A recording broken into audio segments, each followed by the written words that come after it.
I stared at my credit card statement, my hands trembling as the numbers blurred through my tears.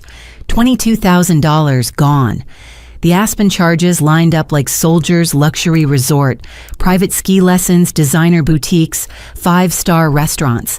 My sister Madison's Instagram stories had documented every extravagant moment while I'd been working overtime to save for a house.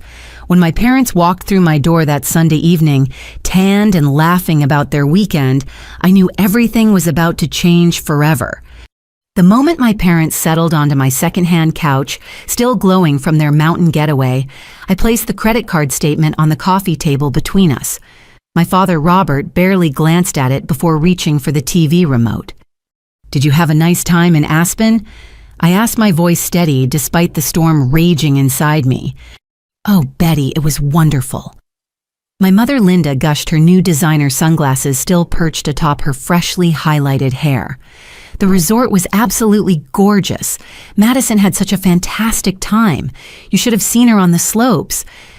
I did see her, on Instagram, wearing a $3,000 ski outfit from the boutique charges on my credit card. Robert's hand paused mid-reach.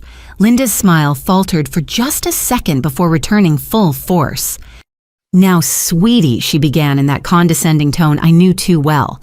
"Madison really needed this trip. You know how hard the breakup with Tyler hit her. Sometimes a girl just needs to get away and heal." "With $22,000 of my money." "You'll earn it back," Robert said dismissively, finally grabbing the remote. "You've got that fancy financial analyst job. What's a few $1,000s to you?"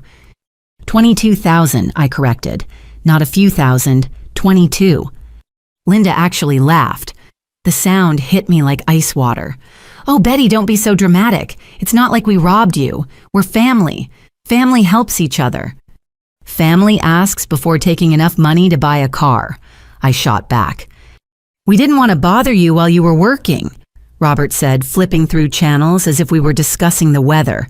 "Besides, we had that emergency credit card you gave us. This was an emergency." "A luxury ski vacation is not an emergency, Dad. Mental health is health." Linda interjected, reaching over to pat my knee. I pulled away. "Your sister was suffering.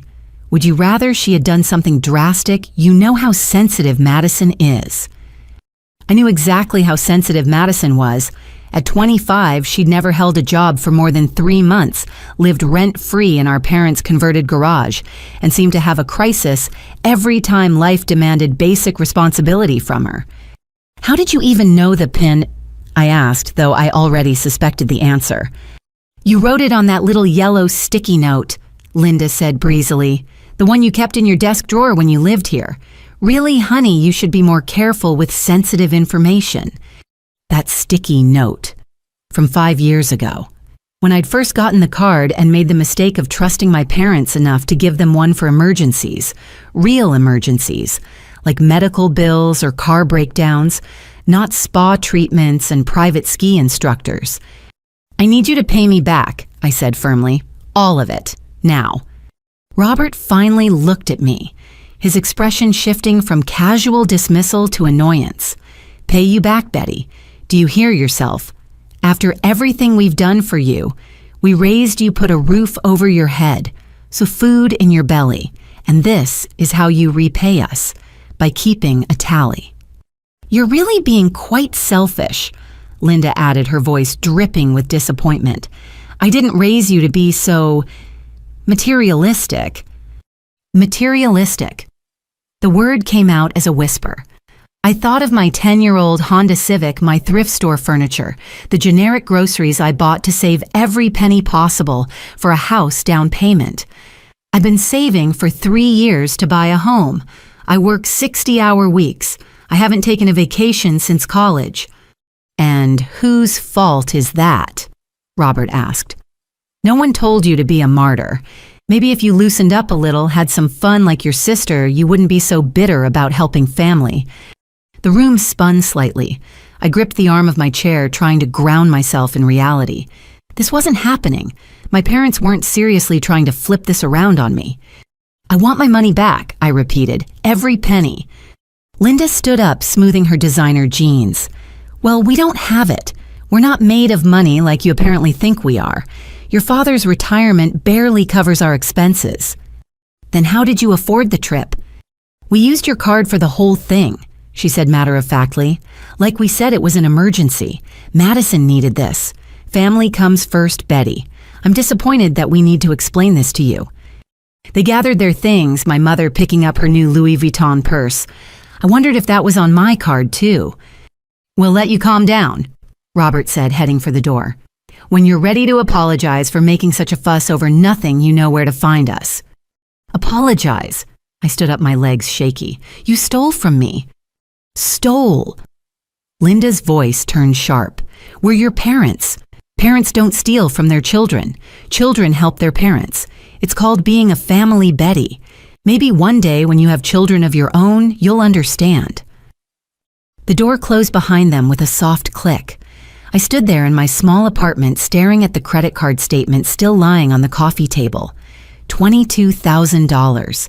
Nearly a year of savings. Gone. But something else nagged at me. The way they'd been so casual, so prepared with their justifications.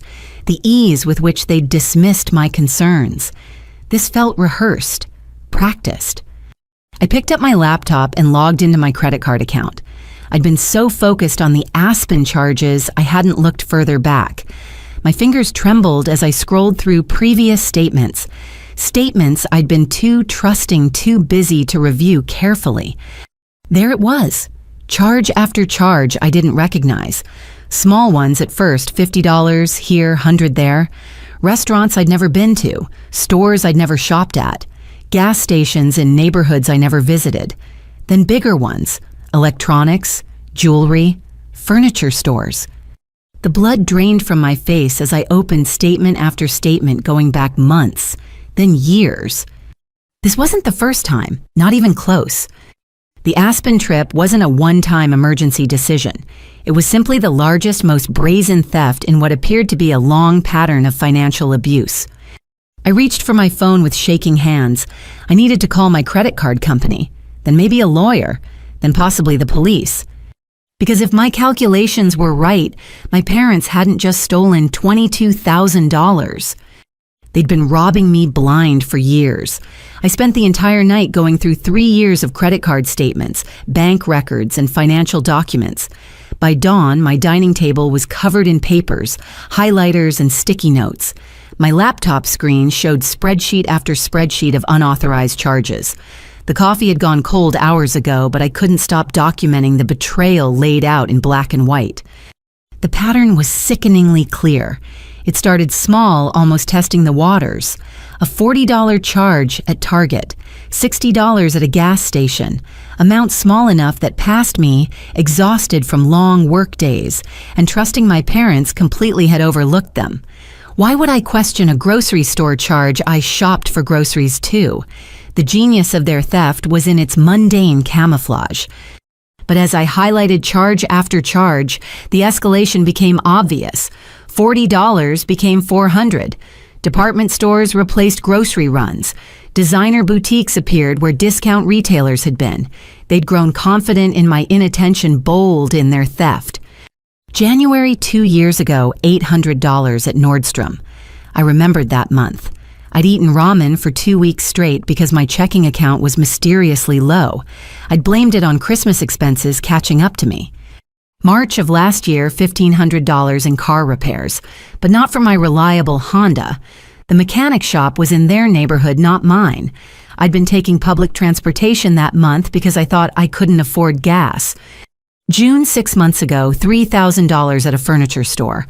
The same week I'd slept on an air mattress because my decade-old bed frame had finally broken and I couldn't afford a new one. Each highlighted charge came with a memory of something I'd sacrificed. Skipped meals, declined invitations, opportunities passed up because I thought I had no money. My best friend, Melissa's destination wedding in Hawaii that I'd tearfully declined. The professional development conference that could have accelerated my career. The dental work I'd postponed until my tooth cracked and needed a root canal. All while my parents were living large on my dime. The fury that had simmered all night suddenly boiled over. I swept half the papers off the table, then immediately dropped to my knees to gather them up. I needed every piece of evidence, every proof of their betrayal. As I reorganized the documents, I found something that made my blood freeze. Charges from Madison's college bookstore dated last semester. But Madison had graduated 2 years ago. She wasn't in school, unless... I grabbed my phone and checked Madison's Instagram. Sure enough, scattered between selfies and party photos were casual mentions of back to school and loving my classes. Madison was in graduate school. Graduate school nobody had told me about. Graduate school I was apparently funding without my knowledge. The calculator app on my phone became my new best friend. I tallied every suspicious charge, every unexplained expense. The number climbed steadily, relentlessly. 10,000, 20,000, 30,000. $47,000. $47,000 stolen over 3 years. I ran to the bathroom and barely made it to the toilet before I threw up. $47,000. That was more than some people made in a year. It was a house down payment. It was freedom. It was my future siphoned away by the 2 people who were supposed to protect me. After rinsing my mouth and splashing cold water on my face, I returned to my evidence. This time, I noticed something else. The timing of the largest charges. They coincided with my bonuses and raises. Every time I'd excitedly shared good news about my career advancement, believing I was making my parents proud, they'd rewarded themselves with my success. My promotion to senior analyst 18 months ago celebrated with a $5,000 shopping spree the next week. My performance bonus last December gone to a luxury cruise I'd seen photos of on my mother's Facebook. So blessed to have such wonderful friends to travel with. She'd captioned, friends, not family, because I hadn't been invited. I'd been too broke from mysteriously missing funds to join them, even if I had been. The cruelest part was the gaslighting.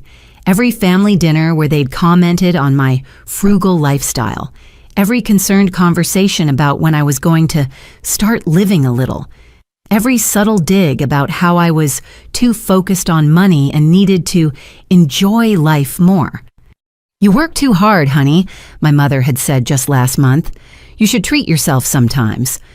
Treat myself, while she was wearing jewelry purchased with my credit card. I thought about calling my brother James in Seattle. We'd grown distant over the years, him with his tech job and new family, me buried in spreadsheets and overtime. But something held me back. What if he knew? What if he was in on it? Or worse, what if they were doing the same thing to him? A memory surfaced. Last Christmas, James had seemed stressed about money. He'd mentioned something about unexpected expenses supporting our parents through tough times. I'd been confused because Dad had just retired with a full pension and they'd paid off their house years ago. What tough times. Now I wondered if I was funding their lifestyle while they guilt-tripped James into sending them monthly checks, playing both their children against each other. The thought made me sick again. I picked up my phone to check the time and saw multiple missed calls from Madison. 7 texts, too. Betty, what the hell? Mom says you're freaking out over nothing. It was just a trip stop being such a bitch. You make like $80K, why are you being so cheap? This is why nobody invites you anywhere. Tyler was right about you. Call me back before I block your bitter ass. Tyler was Madison's ex-boyfriend. I'd never even met Tyler. What could he possibly have said about me unless Madison had been complaining about her stingy sister who wouldn't share her wealth, painting me as the villain while spending my money? I opened my banking app to check my savings account. The number made my throat close up. $3,000. That was it. $3,000 from what should have been $50,000. Where had it all gone? Then I remembered. All those times I'd transferred money to cover credit card bills that seemed inexplicably high. Moving funds to checking when I came up short for rent. The constant grinding anxiety of never having enough despite making good money. They hadn't just stolen my money. They'd stolen my peace of mind, my security, my dreams. I thought of my grandmother who'd passed 5 years ago, how she'd always slipped me $20 bills with a wink. "For your future house," she'd whisper. "Every girl needs her own place." She'd be horrified to know her son was stealing from me. Or would she? Had there been signs I'd missed? Actually, now that I thought about it, where was my inheritance? Grandma had always said she was leaving something for each grandchild. But after the funeral, my parents had handled everything. Said the estate was smaller than expected. Funeral costs, they'd explained. Outstanding debts. James Madison and I had each received $1,000 and a piece of her jewelry. $1,000 from a woman who'd lived frugally for 70 years in a paid-off house. I added estate lawyer to my growing list of professionals I needed to contact. The sun was fully up now, streaming through my apartment windows. I'd been awake for 24 hours, but adrenaline kept me wired. I had one more thing to check. I logged into the IRS website and pulled up my tax returns for the past 3 years. Everything looked normal at first. Then I saw it. The dependency section. I was listed as head of household with dependents. But I lived alone. I had no children. Who was I claiming? The answer, when I found it buried in the forms, made me laugh. It was either laugh or scream, and my neighbors didn't deserve the latter. My parents were listed as my dependents. For tax purposes, I was supporting 2 retired adults who owned their house outright, adults who were stealing from me. The irony was so thick I could choke on it. I picked up the phone and scrolled through my contacts until I found Sarah Martinez, my friend from college, who'd become a real estate attorney. It was early, but I needed professional advice before I did something I'd regret. Like burn down my parents' house. The house I was apparently supporting them in. The house that, if my suspicions were correct, might hold even more secrets about where my money had really gone. Sarah answered on the 3rd ring, her voice groggy but concerned. "Betty, it's 7 in the morning. Are you okay?" "No," I said, my voice cracking for the first time since this nightmare began. "I'm not okay. I need your help. My parents. I think I need a lawyer. Maybe several lawyers." "Come over," she said immediately. "Bring everything. We'll figure this out." As I gathered my evidence into boxes, I noticed my hands had finally stopped shaking. The shock was wearing off, replaced by something harder, colder. Determination. My parents had stolen $47,000 from me. They were about to learn that their financial analyst daughter had inherited something from Grandma after all. Her backbone. 3 days after my discovery, I sat in my apartment waiting for my family to arrive. Sarah had advised me to document everything before confronting them again. I'd taken her advice, making copies of every record recording our phone calls where legal, and creating a comprehensive timeline of the theft. She'd also suggested having witnesses, so I'd finally called James. His reaction had been illuminating. Silence, then a quiet, "How much are you sending them monthly?" When I'd explained I wasn't sending them anything, they were stealing it. He'd gone silent again. Then he'd booked a red-eye flight from Seattle. Now my small living room held an uncomfortable collection of family members. My parents sat on the couch, Linda clutching her purse like a shield, Robert checking his phone every 30 seconds. Madison sprawled in my reading chair, somehow making casual look aggressive. James stood by the window, his face unreadable. "Thank you all for coming." I began standing beside my carefully organized presentation boards. Yes, I'd made boards. Financial analysts know the power of visual aids. "This is ridiculous," Madison interjected, not looking up from her phone. "I have plans tonight." "Cancel them," I said firmly. "This is important." I unveiled the first board showing the total amount stolen, $47,000. The number hung in the air like an accusation. "What is this?" Robert demanded, his face flushing. "Some kind of joke?" "This is a comprehensive breakdown of all unauthorized charges made on my credit cards over the past 3 years. I flipped to the next board showing the escalation pattern. As you can see, what started as small charges grew into significant theft. Theft. Linda's voice pitched high. "How dare you use that word with us? What word would you prefer? Mom borrowing without asking permanent loans? Creative financing?" Madison finally looked up, her face scrunched in confusion. Wait, what are you talking about, Mom, Dad? What's she saying? I turned to my sister, seeing genuine bewilderment in her eyes. Madison, who paid for your graduate school. My parents did. They said they'd saved for it. For all of us to get advanced degrees if we wanted. I pulled out the receipts. These charges from your school bookstore hit my credit card every semester, along with your tuition payments. Madison's face went white. No, they said, Mom, you said you'd been planning for this, that you'd invested. We did invest, Linda said quickly, in our children. Betty's being dramatic as usual. We helped with some expenses, and now she's acting like we robbed a bank. You told me Betty refused to help, James said suddenly from his corner. You said she was too selfish to contribute to family expenses. That's why I've been sending you $500 a month. The room erupted. Madison was scrolling frantically through her phone, presumably looking at school payment confirmations. James was demanding answers about where his money went. Our parents were talking over each other, their stories conflicting and contradicting. Enough, I shouted, surprising everyone, including myself. Let me finish my presentation, then everyone can react. I moved to the next board showing the correlation between my promotions and their major purchases. Every time I advanced in my career, the theft increased. Mom, that cruise you took last December paid for with my performance bonus. Dad, your new golf clubs. My overtime pay from the Morrison project. You're twisting everything, Robert protested. We've had some financial struggles. Sometimes we had to borrow from your emergency card. We always intended to pay it back. When, I asked, when were you planning to pay back $47,000?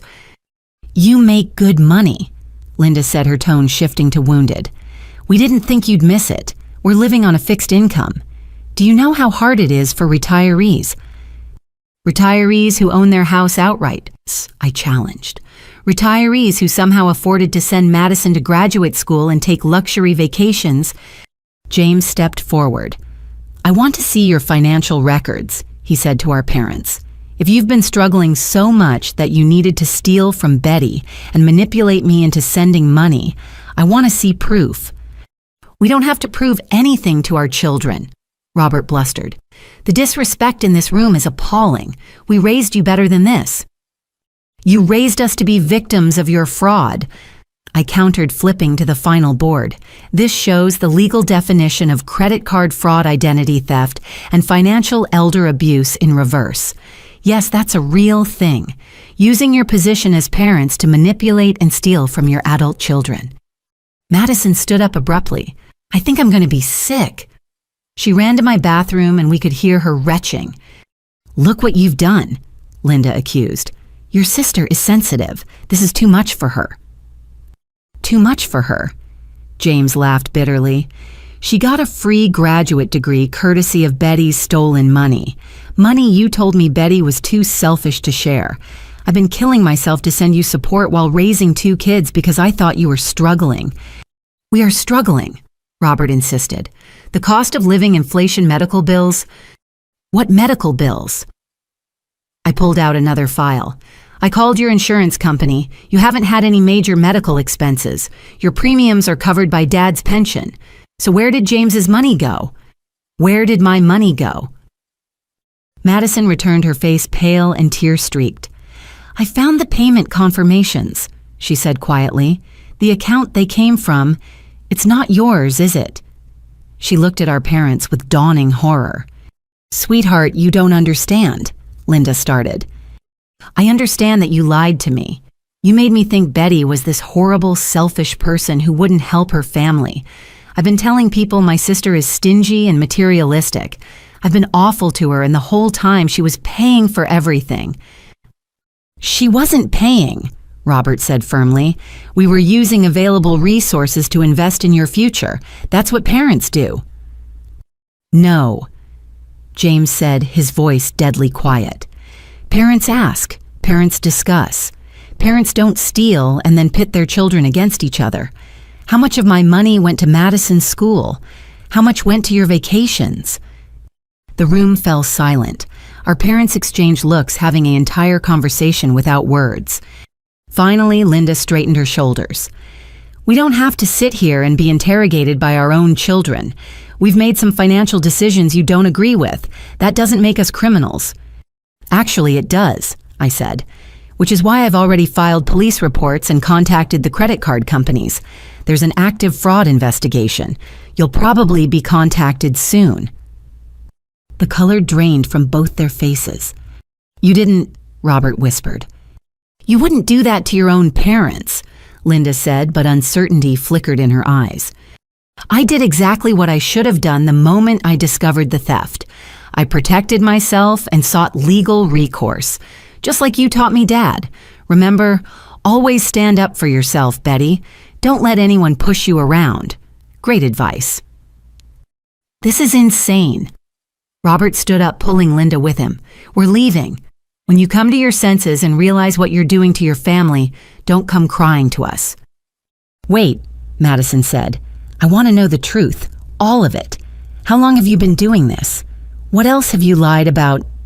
Linda turned on her youngest daughter, her face contorting. Don't you start too. After everything we've done for you, the sacrifices we've made. What sacrifices? Madison shot back. Living off Betty's money. Taking James's support. What exactly did you sacrifice? Our dignity, apparently. Robert spat. Having to ask our children for help. Do you know how humiliating it is to need money from your kids? You didn't ask, James and I said in unison. We shouldn't have to ask, Linda said. Families should just know, should want to help. But no, we raise 3 selfish children who care more about money than their parents' well-being. Get out, I said quietly. What? Linda looked shocked. Get out of my apartment, I'm done. The police and lawyers can handle everything from here. Betty, please, Madison said. I want to understand. I need to know what else they've lied about. I looked at my sister, seeing her clearly for maybe the first time in years. The spoiled princess persona was cracking, revealing a young woman who'd been manipulated just as much as James and me, just in different ways. Stay if you want, I told her. James. He nodded. I'm staying. We have a lot to figure out. Our parents stood frozen, apparently realizing their divide and conquer strategy had finally failed. This is a mistake, Robert said. You're destroying our family over money. No, I said, meeting his eyes steadily. You destroyed our family over money. We're just cleaning up the mess. They left without another word, Linda's heels clicking angrily on my hardwood floors. The door slammed behind them, leaving 3 siblings in uncomfortable silence. Madison spoke first. I'm so sorry, Betty. I had no idea. They told me you were rolling in money and too cheap to share. They said you'd rather see me fail than help out. They told me Betty was heartless, James added, that she'd cut them off financially out of spite. I've been so angry with you for years. I sank into a chair, suddenly exhausted. They played us all, and we let them. What happens now? Madison asked, with the police reports and everything. I don't know, I admitted. But I'm done being their victim, and I'm done keeping their secrets. James pulled out his phone. I just texted my wife. She's been saying something was off about Mom and Dad's money stories. I should have listened. Madison was crying again, but quietly this time. I called you so many names, said such horrible things, and you were paying for my education the whole time. You didn't know, I said, surprised to find I meant it. The anger I'd held toward my sister was evaporating, replaced by pity. She'd been a different kind of victim. So what do we do? James asked. I looked at my evidence boards then, at my siblings. For the first time in years, we were on the same side. First, we get the whole truth, I said. Then we make sure this never happens again, to any of us. Madison wiped her eyes. Betty. That thing Mom said about sacrificing their dignity, do you think they've been doing this to other people too? Like their friends or other family? The thought hadn't occurred to me, but now it seemed obvious. If they'd been this comfortable stealing from their children, who else had they victimized? I think, I said slowly, we need to do some more digging, all of us, together. For the first time since finding that credit card statement, I didn't feel alone. Whatever secrets our parents were hiding, whatever lies they'd told, we'd uncover them. As a family, a real family. The kind that didn't steal from each other and call it love. I couldn't sleep that night.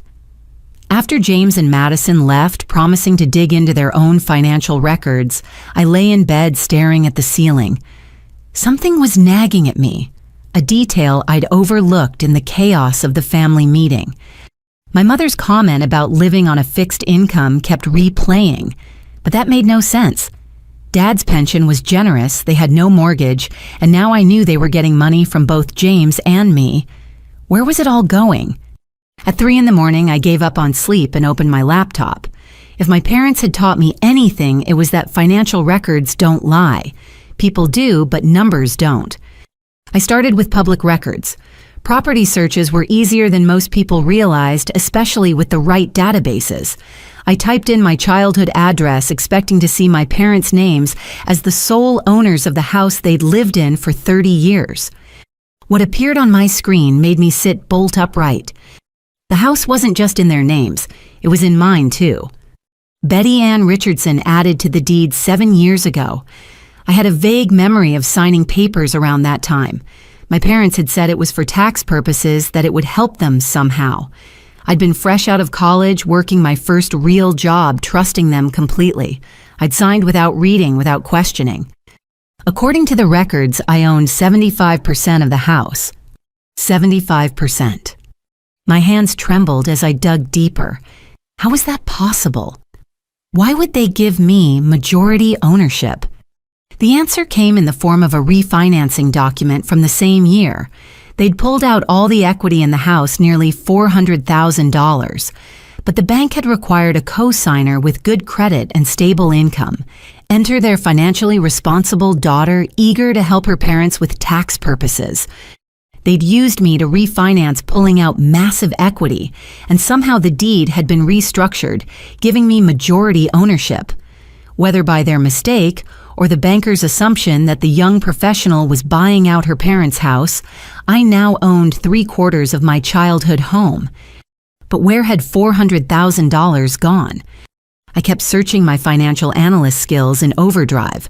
Property records led to more property records. My parents didn't just own their house. They owned 3 rental properties in the suburbs, all purchased in the last 7 years, all currently rented, generating at least $8,000 a month in income based on comparable rental rates in those neighborhoods. $8,000 a month, plus Dad's pension, plus their theft from James and me. They were bringing in over $15,000 monthly. So why were they crying poverty? I found the answer in Madison's name on one of the investment properties, a duplex titled solely to her, purchased 5 years ago. My parents were listed as property managers. I'd bet anything Madison didn't know she owned property, just like she hadn't known about the graduate school funding source.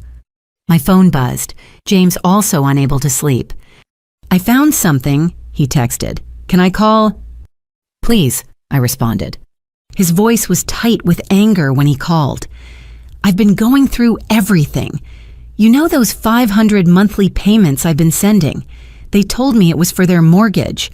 Betty, I've sent them $30,000 over 5 years for a mortgage that didn't exist."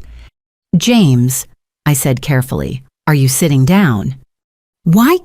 "They own 3 rental properties, and our childhood home, I apparently own 75% of it."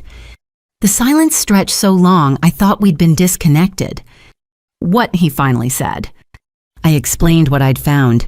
With each revelation, his breathing grew heavier. "We need a forensic accountant," he said when I finished. "This is bigger than just credit card theft. I don't even know what this is." "I have more," I said, pulling up another document. "Dad's pension. It's not what they told us. He's pulling in $8,000 a month, not $3,000 like they claimed." James laughed, but it was bitter.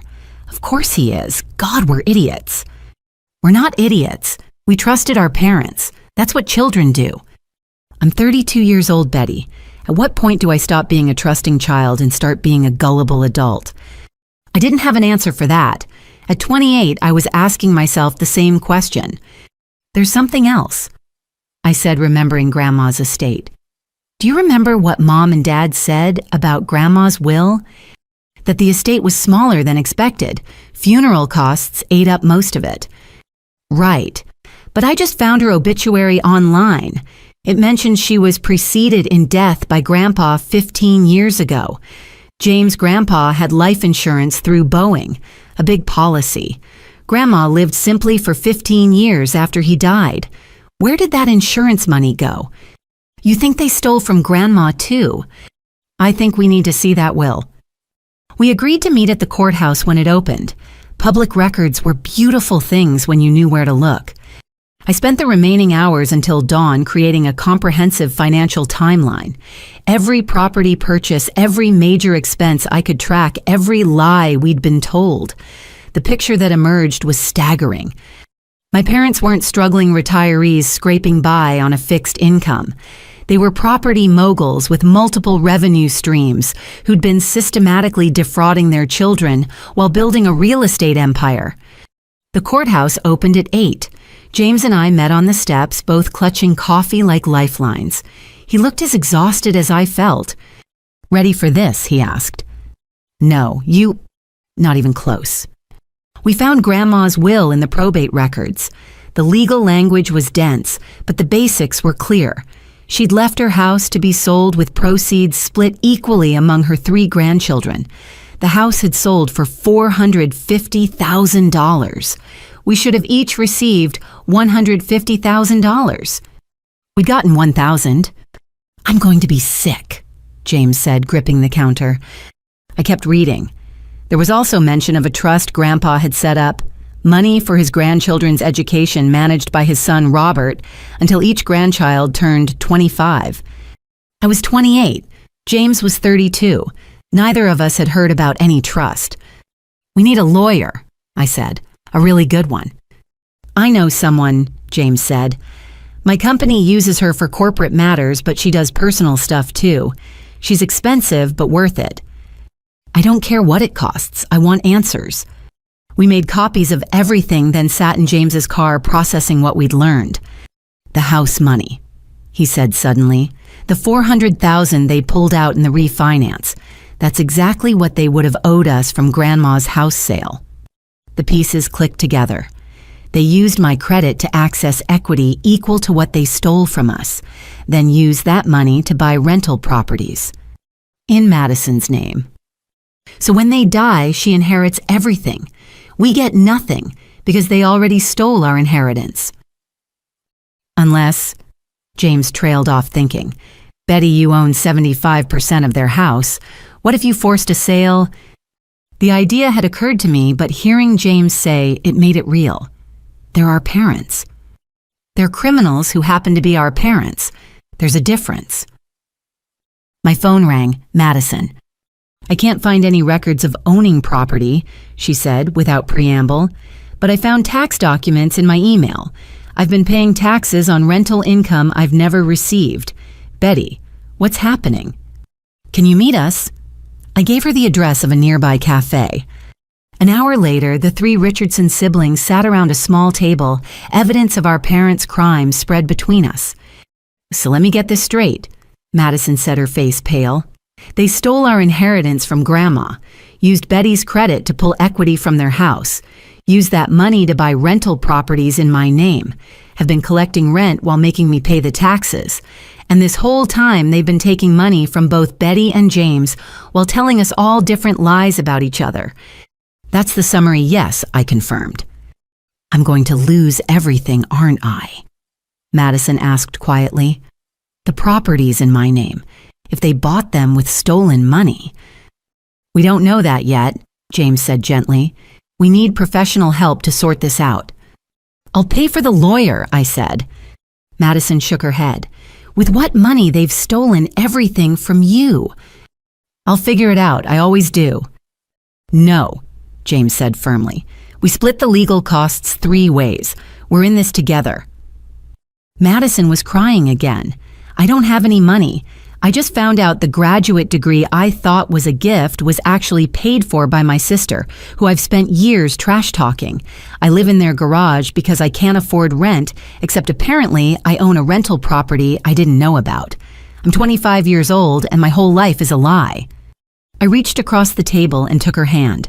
Hey, we're going to figure this out. All of it. Together. How are you so calm? She asked. They stole $47,000 from you. 57,000, I corrected.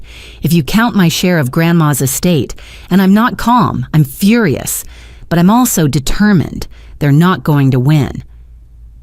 What does winning look like? James asked. I thought about it. Justice, recovery of what was stolen, and maybe... I paused, the idea crystallizing. Maybe it looks like me exercising my rights as 75% owner of their house. Madison's eyes widened. You wouldn't. Wouldn't I? They've spent years telling everyone I'm selfish and materialistic. Maybe it's time I lived up to their expectations. The nuclear option, James said quietly. Force a partition sale. They'd have to buy you out or sell the house. They can't buy me out. They've spent all their money building their secret empire. A forced sale might be the only option. Good, Madison said, surprising us both. They deserve it. After everything they've done, they deserve to lose that house. We spent the next hour planning our approach. Legal consultation first, then forensic accounting, then decisions about how far we were willing to go to recover what was ours. As we prepared to leave, Madison hugged me tight.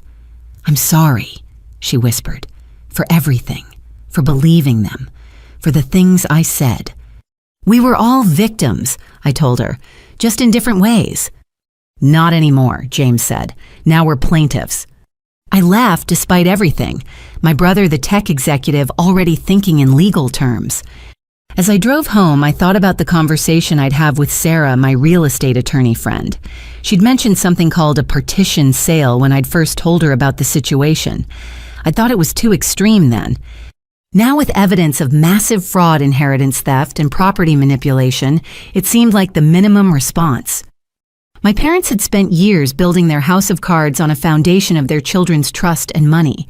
They were about to learn what happened when that foundation was yanked away.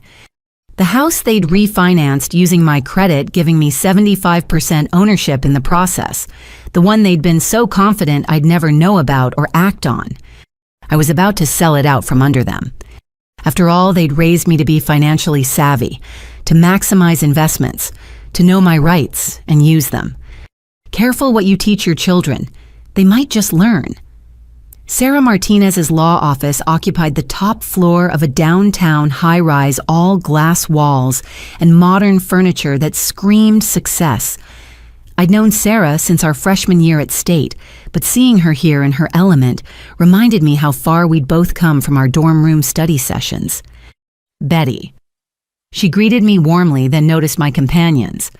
This must be James and Madison. We'd all come together united in purpose, if still awkward in our newfound alliance. Sarah led us to a conference room where coffee and pastries waited, though none of us had much appetite. I've reviewed the documents you sent. Sarah began, her expression serious. I need to be clear up front, this is one of the most extensive cases of familial financial fraud I've encountered. She spread our evidence across the conference table, organizing it with practiced efficiency. Let's start with the house deed. Betty, you own 75% of your parents' primary residence. This is documented, filed, and completely legal. The question is whether you understood what you were signing at the time. I didn't, I admitted. They said it was for tax purposes. I trusted them. Unfortunately, or perhaps fortunately in this case, your lack of understanding doesn't negate the legal reality. You own that house. More importantly, as majority owner, you have significant rights. Including forcing a sale, James asked. Exactly. It's called a partition action. As the majority owner, Betty can petition the court to force the sale of the property. The other owners, your parents, would have two options: buy out Betty's share at fair market value or agree to sell the property and split the proceeds according to ownership percentages. Madison shifted uncomfortably. How much would that be? Sarah pulled up property comparisons on her laptop. Based on recent sales in that neighborhood, the house is worth approximately $750,000. Betty's 75% share would be $562,500. The number hung in the air like a challenge. More than $500,000, more than 10 times what they'd stolen from me. They can't afford that, I said quietly. They'd have to sell. Most likely, yes. Sarah turned to Madison. Now, about these properties in your name. You said you were unaware of ownership. Madison nodded, her face still pale from days of revelations. I found out 3 days ago. I've apparently been paying taxes on rental income I've never seen. That's tax fraud, Sarah said bluntly. If your parents collected rental income from properties in your name without your knowledge or consent, both they and potentially you could face serious consequences. But I didn't know, Madison protested. Which is why we need to act quickly. We'll need to file amendments to your tax returns, report the fraud to the IRS, and potentially pursue criminal charges against your parents. The fact that you're coming forward voluntarily will help significantly. James leaned forward. What about the inheritance theft, our grandmother's estate, and the trust our grandfather supposedly set up? Nah. Sarah's expression darkened. That's more complex. There's a statute of limitations on contesting probate, but fraud can extend those limits. We'd need to petition to reopen the estate based on newly discovered evidence of fraud. It's possible, but it will be a longer process. And expensive, I guessed. Yes, between forensic accounting, court fees, and legal representation, you're looking at significant upfront costs. However, she paused, choosing her words carefully.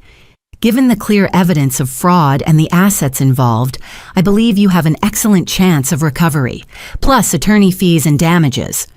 Damages, Madison asked. Punitive damages for the emotional distress, lost opportunities, and deliberate nature of the fraud. Courts don't look kindly on parents who systematically defraud their children. I thought about all those missed opportunities, Melissa's wedding, the conferences, the constant anxiety of never having enough despite earning good money. What's our first step? Several things need to happen simultaneously, Sarah said, pulling out a legal pad. First, Betty needs to decide about the partition action. That's the fastest way to recover significant assets and prevent your parents from leveraging that property further. Do it, I said without hesitation. File the partition action. Sarah nodded, making notes. Second, we need a forensic accountant to trace every dollar. I recommend Marcus Chen from Fitzgerald and Associates. He's excellent with family fraud cases. Chen's not on the forbidden name list, right? Madison asked, attempting humor despite the situation. Different context, I assured her. Professional, not personal. Sarah continued. Third, we need to secure all evidence. Your parents will likely attempt to hide assets or create alternative explanations once they realize the extent of your knowledge. James, can you get copies of all your payment records, Madison? We need every tax document related to those properties. Already working on it, James confirmed. My wife's helping me organize everything. Good. Fourth, criminal charges. This is your decision, but I strongly recommend filing reports with both local police and the FBI. FBI, I squeaked. Isn't that excessive? Wire fraud across state lines, identity. Theft, tax fraud potentially exceeding $100,000. This is exactly their jurisdiction. Plus, federal charges carry more weight and resources for investigation. The reality of what we were doing hit me suddenly. We weren't just confronting our parents anymore. We were potentially sending them to federal prison.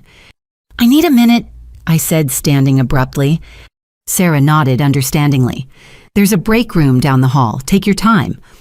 I found myself staring out at the city skyline, coffee growing cold in my hands. 28 years old, and I was orchestrating my parents' downfall. Every ethical guideline said they deserved it. They'd stolen, lied, manipulated, and shown no remorse. But they were still my parents. Madison found me 10 minutes later. Weird, right, sitting in a lawyer's office planning to destroy Mom and Dad. Is that what we're doing, destroying them? She leaned against the window beside me. They destroyed us first, or tried to. Did you know I've been in therapy for 2 years? anxiety and depression. I thought I was a failure because I couldn't seem to adult properly despite all their help. Turns out I was being gaslit and financially manipulated. I didn't know about the therapy. Why would you?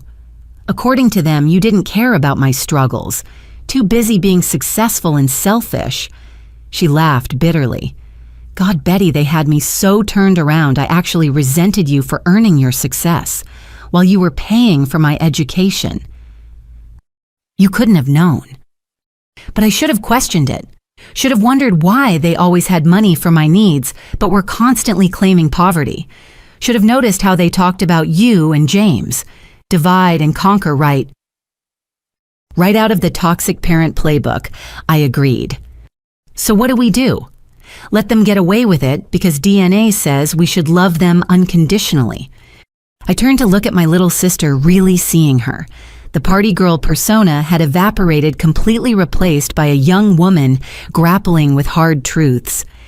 We hold them accountable, I decided, whatever that looks like. We returned to the conference room where Sarah and James were discussing timeline strategies. I'm in, I announced. Whatever needs to happen, file the partition action, bring in the forensic accountant, pursue criminal charges. All of it.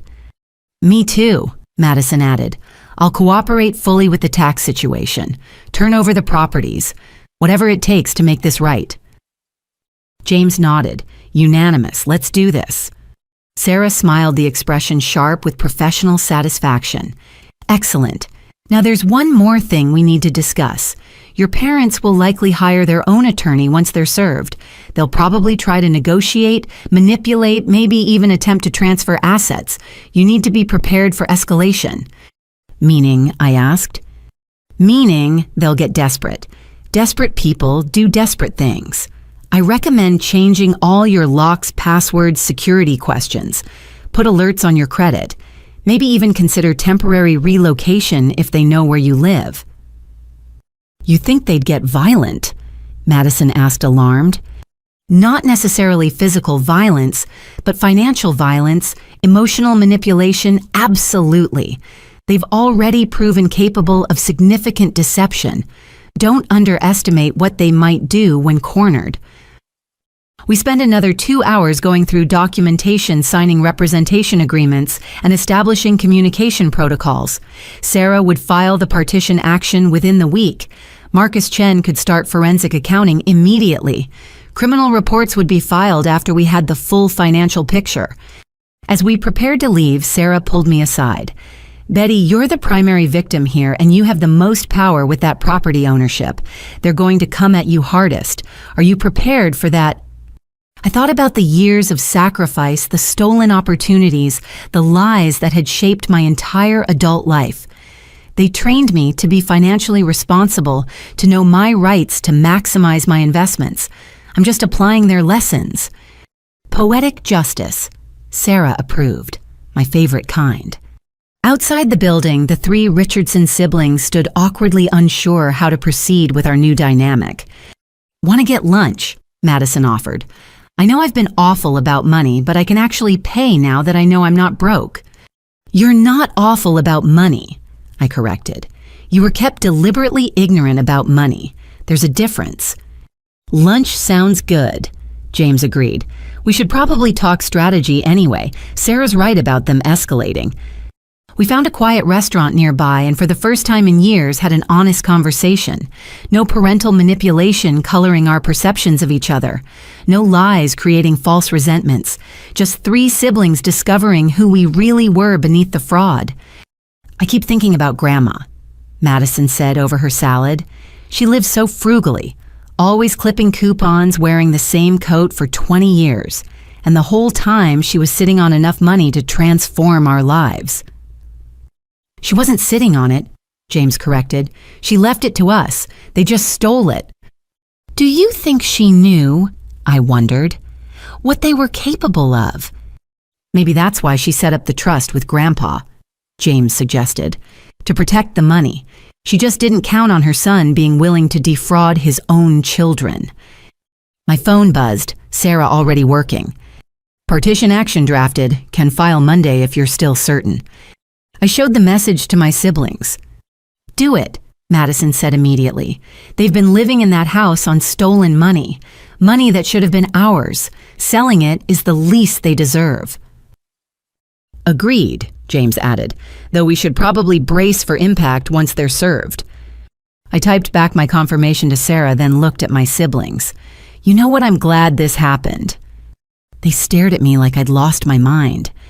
Not the theft, I clarified quickly, but this, us, finding our way back to each other. If they hadn't gotten so greedy with that Aspen trip, if that $22,000 hadn't been so flagrantly excessive, I might never have looked closely at my statements. We might have gone our whole lives believing their lies about each other. Silver lining to grand theft, Madison said wryly. That's optimistic. Or maybe it's just justice, James suggested. Their greed finally outweighing their caution. Evil contains the seeds of its own destruction and all that. Philosophy major. Madison and I said in unison, then laughed. It felt good to laugh with my siblings, to recognize our inside jokes still existed beneath years of manufactured distance. You know they'll blame us for destroying the family, I said. The family was already destroyed, James countered.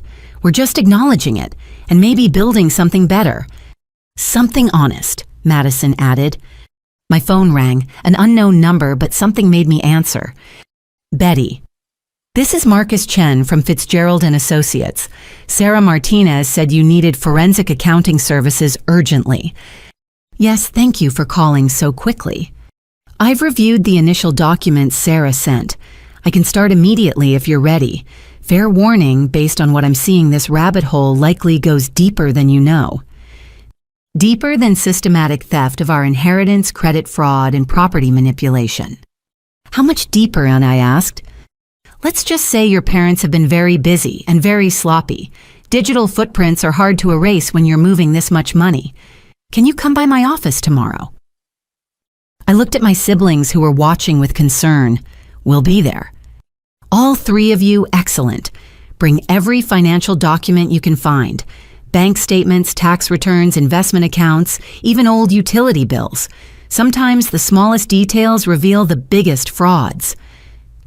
After hanging up, I relayed the conversation. Deeper, Madison said faintly. How is deeper possible? We're about to find out, James said grimly. You realize we've probably only scratched the surface, right? 3 properties we've found. Inheritance theft, credit fraud. What else have they been doing with our identities? The thought was sobering. We'd uncovered so much already, but if Marcus Chen was right, our parents' fraud might extend beyond even our worst assumptions. Whatever it is, I said, we face it together. No more divide and conquer, no more secrets. Together, my siblings agreed. As we left the restaurant, I felt my phone buzz, a text from my mother. We know what you're doing. This is your last chance to stop before you destroy everything. Family should forgive. Call me. I showed it to James and Madison. The manipulation begins, James observed. That didn't take long. Block her, Madison advised. Both of them, at least until this is resolved. I stared at the message at the word forgive. They wanted forgiveness without acknowledgement, without restitution, without change, just blind absolution for systematic theft and manipulation. You're right, I said, blocking both numbers. Sarah warned us they'd escalate. This is just the beginning. Let them escalate, Madison said with newfound steel in her voice. We have the truth and each other. And really good lawyers, James added. As we walked back to our cars, I thought about the partition action that would be filed Monday. My parents were about to learn that their financial analyst daughter had inherited more than they'd realized. Not just grandma's backbone, but her sense of justice, too. And unlike them, I wasn't afraid to use it. The next 3 weeks passed in a blur of calculated preparation. I'd transformed my dining room into a war room with evidence boxes labeled by year, color-coded folders for different types of fraud and a massive timeline taped across one wall. I'd taken Sarah's warnings seriously, installing new locks, a security system, and cameras that backed up to the cloud. Marcus Chen had been right about the rabbit hole going deeper. Our first meeting had revealed a labyrinth of financial manipulation that made our initial discoveries look like pocket change. "Your parents have been running a sophisticated operation," he'd explained, spreading out his preliminary findings. "They've used your social security numbers to open 12 additional credit cards, 3 personal loans, and 2 business credit lines." "Business credit lines?" James had asked, stunned. "They registered an LLC called Richardson Property Management 5 years ago, listed all 3 of you as co-owners without your knowledge. They've been using it to funnel rental income, take out loans, and write off personal expenses as business costs." Madison had to excuse herself to vomit again. It was becoming her stress response. Now, 3 weeks later, I sat in my apartment reviewing Marcus's final report. The total damage was staggering, over $300,000 in theft, fraud, and misused funds across all 3 siblings. And that didn't include the property manipulation or inheritance theft. My phone rang. "James, you see the email from Sarah?" he asked without preamble. "About them hiring Richard Dunham, yeah." Dunham was known as a pit bull attorney who specialized in defending wealthy clients accused of financial crimes. The fact that my parents could afford him raised questions about what other assets they might be hiding. "They're scared," James said. "Good. Did you finish recording all the calls?" Since discovering my state allowed one-party consent recording, I documented every interaction. My parents had called repeatedly before I'd blocked them, alternating between threats, tears, and manipulation. Each call had provided more evidence of their guilt. "My favorite was Mom crying about how we're killing Dad with stress," I said, while in the background I could hear him booking tea times at his country club. "The country club they pay for with our money," James added bitterly. A knock at my door made me freeze. I checked the security camera app on my phone. Madison stood outside holding file boxes. "It's just Madison," I told James. "I'll call you back." Madison entered looking frazzled but determined. "I found more," she announced, setting down the boxes. "Went through every piece of paper in that garage apartment. Look at this." She pulled out a folder containing insurance documents, life insurance policies, on all 3 of us, with our parents as beneficiaries. "When did they take these out?" I asked, scanning the documents. "Various times over the last 10 years, each worth $500,000. Betty, they've been paying premiums with our own money to insure our lives for their benefit." The violation felt fresh even after everything else. They'd literally bet on our deaths. "Add it to the pile," I said wearily. "Marcus will want to see these." Madison sat down surveying my war room. "How are you so organized about this? I can barely keep track of what day it is." "Anger is excellent motivation," I admitted. "Plus, this is what I do for a living: analysis, patterns, follow the money." Speaking of patterns, Madison pulled out another document. "I found something weird. Mom's been making regular monthly transfers to an account in the Caymans, $3,000 like clockwork for 8 years. I snatched the paper from her hands. "The Caymans! They have offshore accounts." "Looks like it. The transfers line up with when they started stealing from us." My phone rang again, Sarah this time. "Betty, I need you to know something before you hear it elsewhere. Your parents' attorney has filed an emergency motion to block the partition sale. They're claiming elder abuse and undue influence." "Elder abuse." I laughed sharply. "They're in their 60s, not their 90s, and they're the ones who've been abusing us." "I know. It's a delay tactic, but we need to respond. Can you come in tomorrow, bring your siblings, and any new evidence Madison mentioned she was bringing over?" We found life insurance policies on all of us and evidence of offshore accounts. Sarah's silence spoke volumes. Finally, "Jesus, Betty, your parents are either criminal masterminds or the sloppiest fraudsters I've ever seen. Offshore accounts. That's federal territory for sure." After she hung up, I looked at Madison. "We need James here. Conference call with Marcus, too. This is getting bigger than we thought." 2 hours later, my apartment was full. James and his wife, Claire Madison Sarah, attending virtually, and Marcus Chen in person with his laptop and portable printer. "Let me summarize what we're dealing with," Marcus began. 300,000 in direct theft and fraud. 3 properties purchased with stolen inheritance funds. Approximately 700,000 in real estate assets improperly titled. Offshore accounts containing unknown amounts. Life insurance policies taken out without consent. Tax fraud spanning multiple years. Identity theft. Wire fraud. Money laundering through an LLC.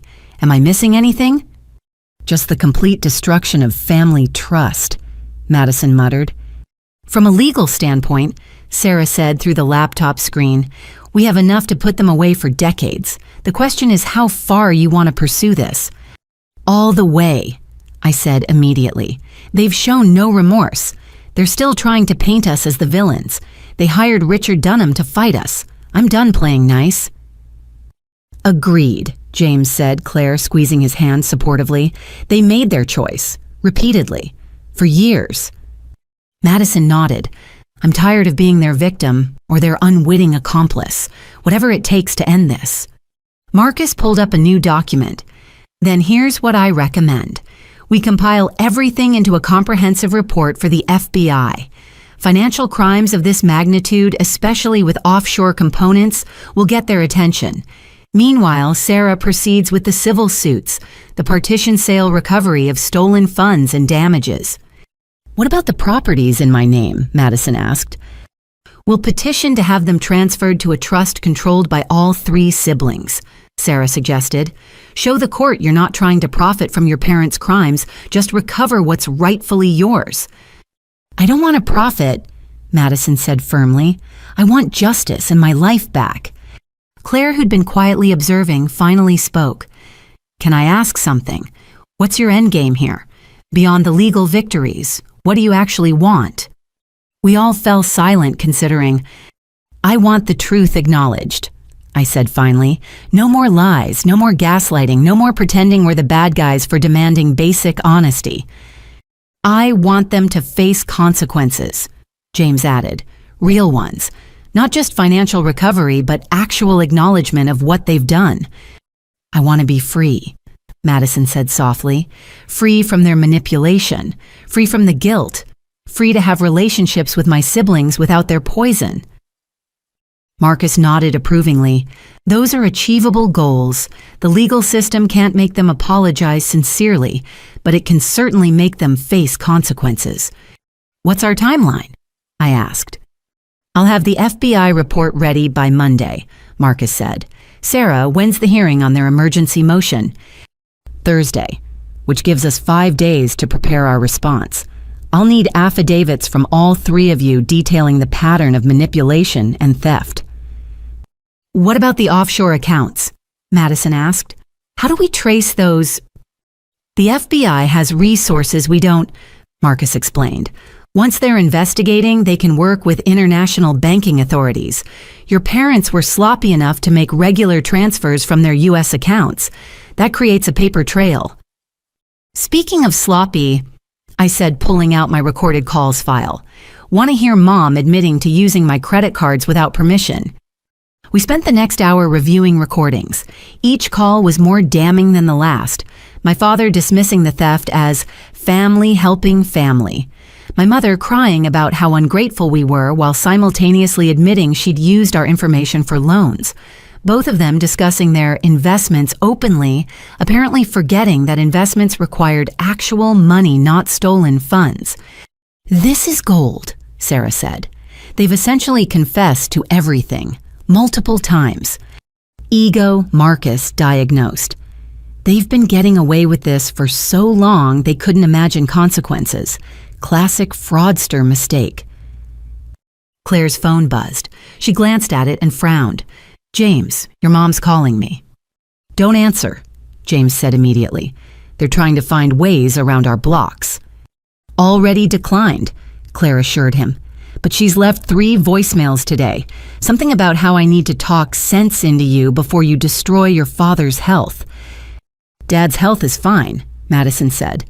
I drove past the country club yesterday. He was on the golf course. Manipulation tactic, I said. When legal threats don't work, they switch to health scares. Sarah cleared her throat. On that note, you should all be prepared for escalation as Thursday approaches. They know the partition sale is the biggest immediate threat. Losing that house means losing their primary asset and facing reality. What kind of escalation? Madison asked nervously. Showing up at your workplaces, contacting your friends, social media campaigns painting you as ungrateful children, maybe even claims of mental instability or coercion among siblings. They wouldn't, Madison said, then laughed harshly. Who am I kidding? Of course they would. Document everything, Marcus advised. Every contact attempt, every social media post, every flying monkey they send your way. It all becomes evidence of harassment and consciousness of guilt. As the meeting wound down, I felt the weight of what we were undertaking. We weren't just seeking financial justice anymore. We were systematically dismantling our parents' carefully constructed facade of respectability. One more thing, Marcus said as he packed up. I've been doing this for 15 years. I've seen every type of family fraud imaginable. But this, the scope, the duration, the calculated manipulation, this is exceptional. Your parents aren't just opportunistic thieves. They're professional con artists who happen to target their own children. Comforting, Madison said dryly. Actually, it should be, Marcus continued. It means none of this is your fault. You weren't naive or stupid. You were deliberately, systematically targeted by people who used your love and trust as weapons. The fact that you're fighting back now, that takes incredible courage. After everyone left, I stood in my war room looking at the evidence of years of betrayal. Thursday's hearing loomed, but I felt ready. We had truth on our side, we had each other, and we had really, really good documentation. My laptop dinged with an email from Sarah. The subject line read, "Partition sale motion filed. Brace for impact." I smiled grimly. Let them come. Let them rage and manipulate and threaten. We'd been preparing for this moment for 3 weeks. But really, they'd been preparing us for this our whole lives. Every lesson about financial responsibility, every lecture about standing up for ourselves, every reminder to document everything. We'd learned their lessons well, perhaps too well. Now it was time to show them what their students had become. Monday morning arrived with a call that changed everything. I just submitted my fraud claims to all the credit card companies backed by Marcus's forensic report and my recorded evidence. The representative from American Express was the first to respond. Ms. Richardson, I'm Detective Williams from our fraud investigation unit. I've reviewed your case file. This is one of the most extensive familial fraud cases we've seen. Can you come to our regional office today? We need to discuss the criminal implications. I agreed, my hands shaking as I ended the call. Criminal implications. The words echoed as I called James and Madison. The American Express office building felt imposing as the three of us walked through security. Detective Williams met us in a conference room that looked more like a police interrogation space than a credit card company meeting room. Thank you for coming. He began spreading out files that looked disturbingly thick. We've been investigating your parents for 6 months. What? I gasped. 6 months? Your case triggered our review, but you're not their only victims. We've identified 17 other cardholders whose accounts show similar patterns. All elderly individuals who trusted Robert and Linda Richardson with financial matters. Madison gripped the table. They've been doing this to other people. Your parents ran a companionship service for seniors 5 years ago. Golden Years Helpers, they called it. They gained access to financial information and have been systematically defrauding their clients ever since. My mind reeled. We'd thought we were dealing with parents who'd stolen from their children. We were actually dealing with career criminals. The Aspen trip was their mistake. Detective Williams continued. 22,000 in 3 days triggered our algorithms. When we investigated, we found the pattern. Then your fraud report connected the dots. 17 others, James repeated numbly. How much in total? Across all victims, approximately $2.3 million. Madison excused herself. We could hear her retching in the hallway bathroom. Detective Williams pulled out a laptop. We've been working with the FBI, but your evidence is the strongest. You have recordings, documentation, inside knowledge of their methods. We need your cooperation to build an airtight case. You have it, I said immediately. Whatever you need. Good. First, we're reversing all fraudulent charges on your accounts. The full $47,000 will be credited back within 5 business days. Relief flooded through me so intensely I nearly cried. All of it. Every penny. When fraud is this clear, we move quickly. But there's more. Your parents used your information to open additional accounts. 12 cards across various banks, 3 personal loans, and 2 business credit lines. He showed me the list. My name attached to debts I'd never known existed. Maxed out cards with luxury retailers, cash advance loans at predatory interest rates, business credit used to fund their property purchases. Total debt in your name is approximately $130,000, Detective Williams said. We're working with the other institutions to clear all of it. You'll be made whole. What about criminal charges? James asked. That's why we need your help. White-collar crime is often hard to prosecute without cooperating witnesses, family members who can testify to patterns of behavior, methods of manipulation, the psychological aspects of the fraud. You want us to testify against our parents, Madison said, having returned looking pale but resolute. Yes, along with the 17 other victims we've identified. But your testimony is crucial because you can speak to their methods over decades, not just isolated incidents. My phone buzzed, Sarah calling. Can I put my attorney on speaker? Please do. Sarah's voice filled the room. Betty, I just got a call from the federal prosecutor's office. They want to meet Thursday after the partition hearing. That would be me, a new voice said. A woman entered the conference room, all sharp suit and sharper eyes. Assistant U.S. Attorney Patricia Chen, no relation to your forensic accountant before you ask. 2 Chens taking down my parents, Madison muttered. They'd hate the irony. I've been building a RICO case, Patricia continued. Your parents didn't just commit fraud. They ran an ongoing criminal enterprise. The elder abuse through their companionship service, the identity theft of their children, the money laundering through real estate, the offshore accounts. This is organized crime. RICO, James asked. Isn't that for the mob? It's for any ongoing criminal organization. Your parents qualify. Detective Williams has done excellent work documenting the credit fraud. Your forensic accountant, Marcus Chen, has traced the money laundering. Now we need to connect all the pieces. She pulled out a folder stamped with FBI seals. We executed search warrants this morning. Your childhood home, the 3 rental properties, their bank deposit boxes.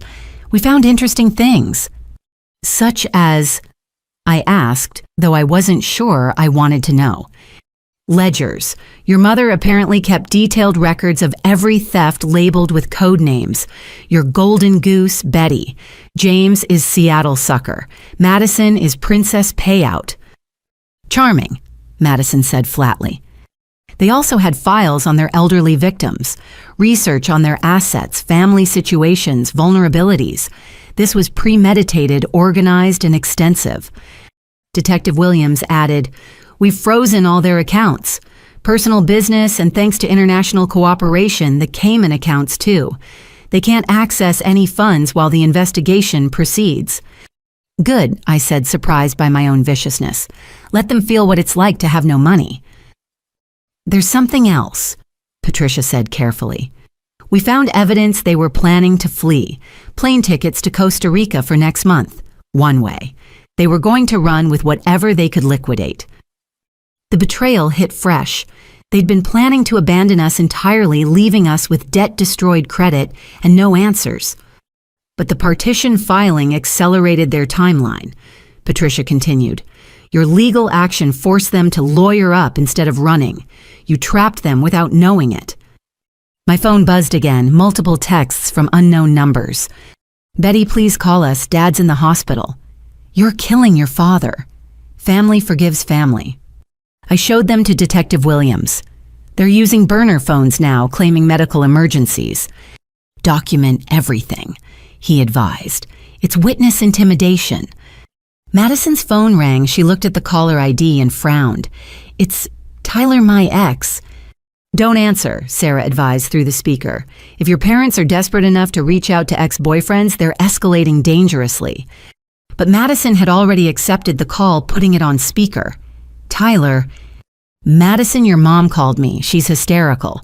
Says you and your siblings are trying to destroy them over some misunderstanding. She asked me to talk sense into you. Tyler, we haven't spoken in 8 months. Why would you? She offered me $5,000. The room went silent. She what? Madison asked. $5,000 to convince you to drop whatever charges you're filing. She said she'd pay me when this all blows over. I'm calling to warn you. If she's calling me, who else is she contacting?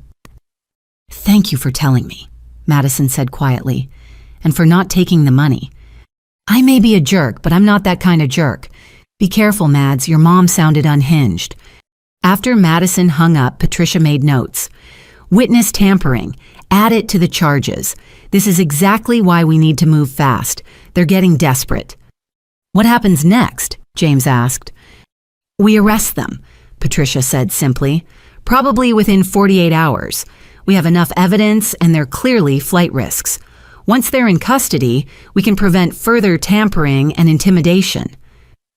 You're going to arrest our parents, I said, the reality sinking in.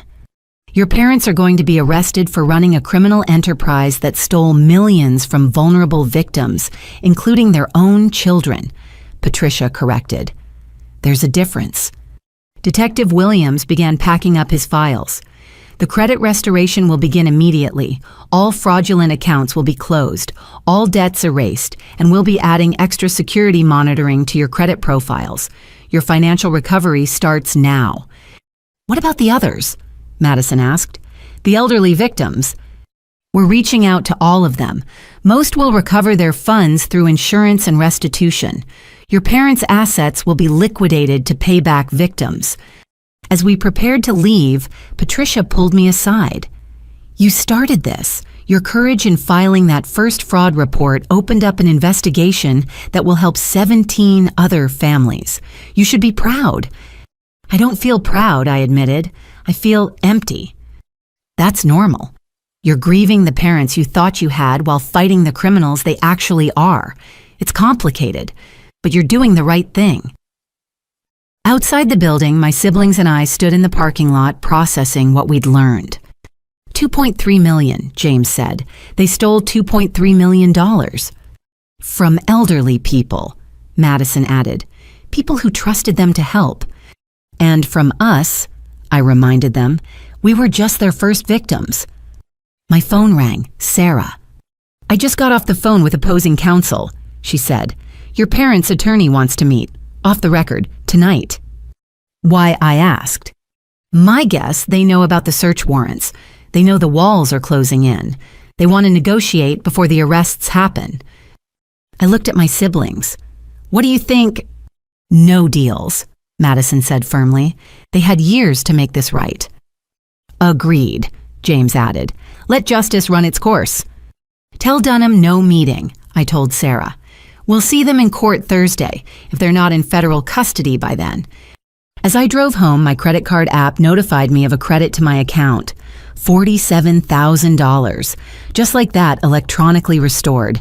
It felt anticlimactic after everything. But then I thought about the 17 elderly victims who'd trusted my parents, who'd hired them for companionship and help only to be systematically robbed. We weren't just fighting for ourselves anymore. At home, I found a package on my doorstep. No return address. Inside a photo album I recognized from childhood and a note in my mother's handwriting. Look at these pictures and remember who we really are. Remember the love. Don't let anger destroy our family. Please, Betty. You were always the smart one. Be smart now. Stop this before it's too late. I flipped through the album. Birthday parties, Christmas mornings, family vacations, all of it funded, I now knew, by fraud. Every smile in those photos was built on someone else's pain. I added the album to my evidence box and texted the photo to Patricia Chen. "More witness intimidation," she responded. Thursday's partition hearing suddenly seemed less important than the federal arrests coming within 48 hours. But I'd show up anyway, face them one more time in court. After all, I'd been preparing for this my whole life. Every lesson about standing up for myself, every reminder to document everything, every insistence that I be financially responsible. They'd created their own worst enemy, a daughter who'd learned their lessons too well. And unlike them, I wasn't running. Tuesday morning arrived with an unexpected email from Sarah. "Partition sale approved for inspection. You have the legal right to assess the property today. Bring witnesses and a realtor." My hands trembled as I forwarded it to James and Madison. Within an hour, we'd assembled our inspection team, the three of us, Claire as an additional witness, Marcus Chen, to document any financial evidence we might find, and Jennifer Huang, the best real estate agent in the area. "Your parents won't be there," Sarah assured me over the phone. "Their attorney has been notified. They're required to provide access but not be present." Still, my stomach churned as we drove to my childhood home. The familiar tree-lined street looked different now, sinister with secrets. The two-story colonial where I'd grown up seemed to loom larger, hiding evidence of crimes I was only beginning to understand. Jennifer whistled low as we pulled up. "This is worth more than I expected. They've done significant upgrades." "With our money," Madison muttered. The front door opened with my old key. They'd never changed the locks. Stepping inside felt like entering a crime scene, which I supposed it was. "Oh my God," James breathed. The house had been transformed. What I remembered as dated decor and worn furniture had been replaced with luxury. Marble floors, designer furniture, a kitchen that belonged in a magazine. "This renovation is recent," Jennifer noted, examining the fixtures. "Maybe 2 years old. This is a $100,000 kitchen alone." "I was eating ramen," I said numbly, skipping dental appointments while they installed marble countertops. Marcus had already started photographing everything. "Look for documents," he instructed. "Home offices, filing cabinets, anywhere they might keep financial records." We split up. I headed to my father's study, the one room we'd rarely been allowed to enter as children. The door was locked, but Jennifer produced a locksmith she'd brought for such possibilities. Within minutes, we were in. The study was a shrine to their deception. Framed photos of their luxury vacations covered one wall. Cruises, resorts, international trips, all documented like trophies. "Betty," Marcus called urgently, "you need to see this." He'd found a filing cabinet also locked, which the locksmith quickly opened. Inside were folders labeled with our names, but the contents made my blood run cold. My folder contained every financial document of mine they'd ever accessed, pay stubs I'd never shared, bank statements from accounts they shouldn't have known about, investment portfolio summaries I'd kept private. They'd been monitoring my finances far more extensively than just the credit cards. "They knew exactly how much you could afford to lose," Marcus said grimly. "They calculated their theft to keep you functional, but struggling." James's folder revealed similar surveillance, records of his salary negotiations, his mortgage documents, his children's college funds. "How did they even get these?" James demanded. Madison's folder was thinner but more disturbing. Psychological evaluations from her therapy sessions, notes about her fragile emotional state and dependency issues. They'd weaponized her mental health against her. "I'm going to be sick," Madison said, but her voice held more rage than nausea now. In the bottom drawer, we found the mother lode, bank statements for accounts we'd never known existed, investment portfolios worth hundreds of thousands, and a business plan for Richardson Family Enterprises that outlined their entire scheme. "They wrote it down," Claire said, incredulous. "They actually created a business plan for defrauding their children." The plan was detailed, cold, clinical. It discussed us like assets to be managed. Betty, high earner, trusting unlikely to check statements regularly, maximize extraction while maintaining her productivity. James' distance helps prevent discovery. Use guilt about family separation. Madison emotional manipulation most effective. Maintain dependency while accessing trust funds. Trust funds, Madison yelped. What trust funds? Marcus was already digging deeper. He pulled out investment statements for accounts in Madison's name, funded by what appeared to be Grandma's inheritance. They've been collecting dividends on investments made with your inheritance, he explained. The principal is intact, but they've stolen 15 years of growth. Jennifer called from upstairs. You all need to see the master bedroom. We climbed the stairs to find a suite that belonged in a luxury hotel. But Jennifer wasn't focused on the decor. She'd found a wall safe behind a painting. It's open, she said, and full. Inside were stacks of cash jewelry I recognized as Grandma's, that we'd been told was lost, and documents that made everything else pale in comparison. The original will. Grandma's real will, not the one they'd showed us. We'd each been left $200,000, not the pittance we'd received. There were also property deeds for 2 houses Grandma had owned that we'd never known about. They stole houses, James said faintly. Entire houses. Sold them, Marcus corrected, finding the sale documents. 4 years ago, split the proceeds between their Cayman accounts and the renovation of this place. I picked up Grandma's jewelry with shaking hands, her wedding ring, the pearl necklace Grandpa had given her for their 40th anniversary. Things that should have been passed down, not hidden in a safe like criminal proceeds. Madison found something else, a leather journal in my mother's handwriting. She opened it randomly and read aloud. Betty called today about the missing money, convinced her it was identity theft. She's so trusting. Sometimes I feel guilty, but then I remember we gave her life. She owes us. Stop, I said. I can't hear anymore. But Madison kept flipping pages. There's years of this. Detailed notes about manipulating us, strategies for keeping us divided, plans for gaslighting. It's like a serial killer's journal, but for financial abuse.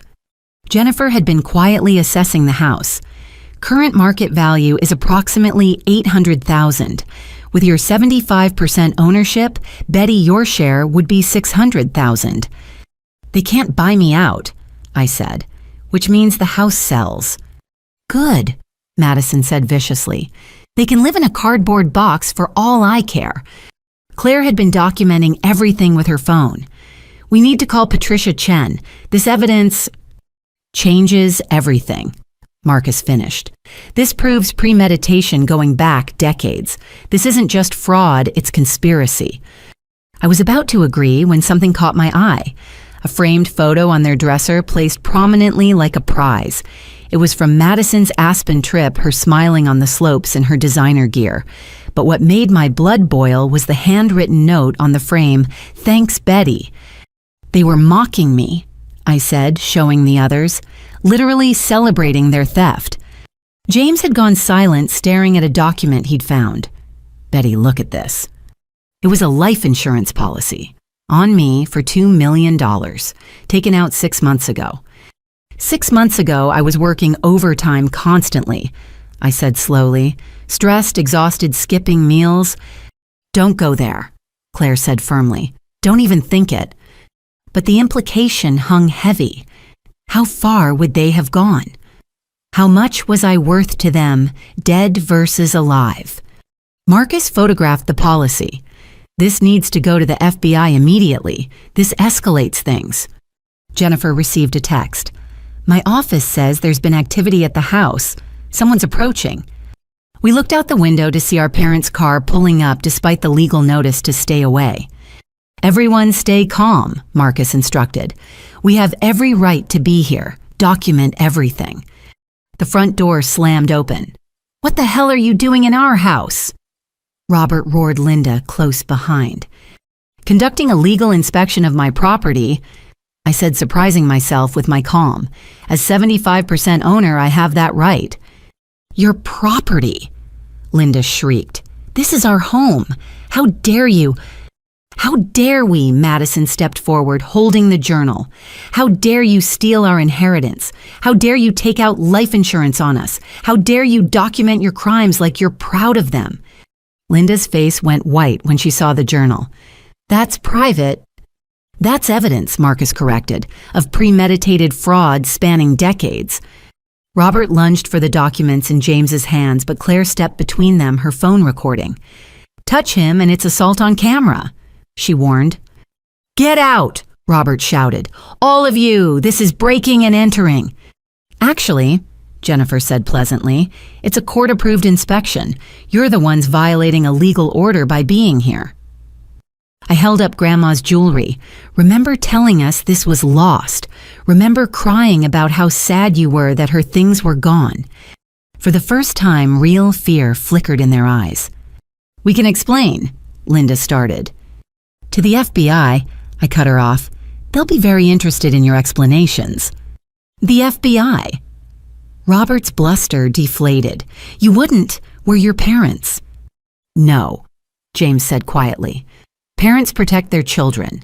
Parents don't steal from them, manipulate them, pit them against each other. Parents don't take out $2 million life insurance policies on their daughters.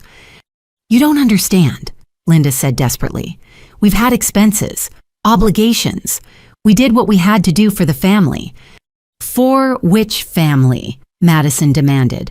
The 17 elderly people you stole from, or just yourselves? That stopped them cold. They exchanged panicked looks.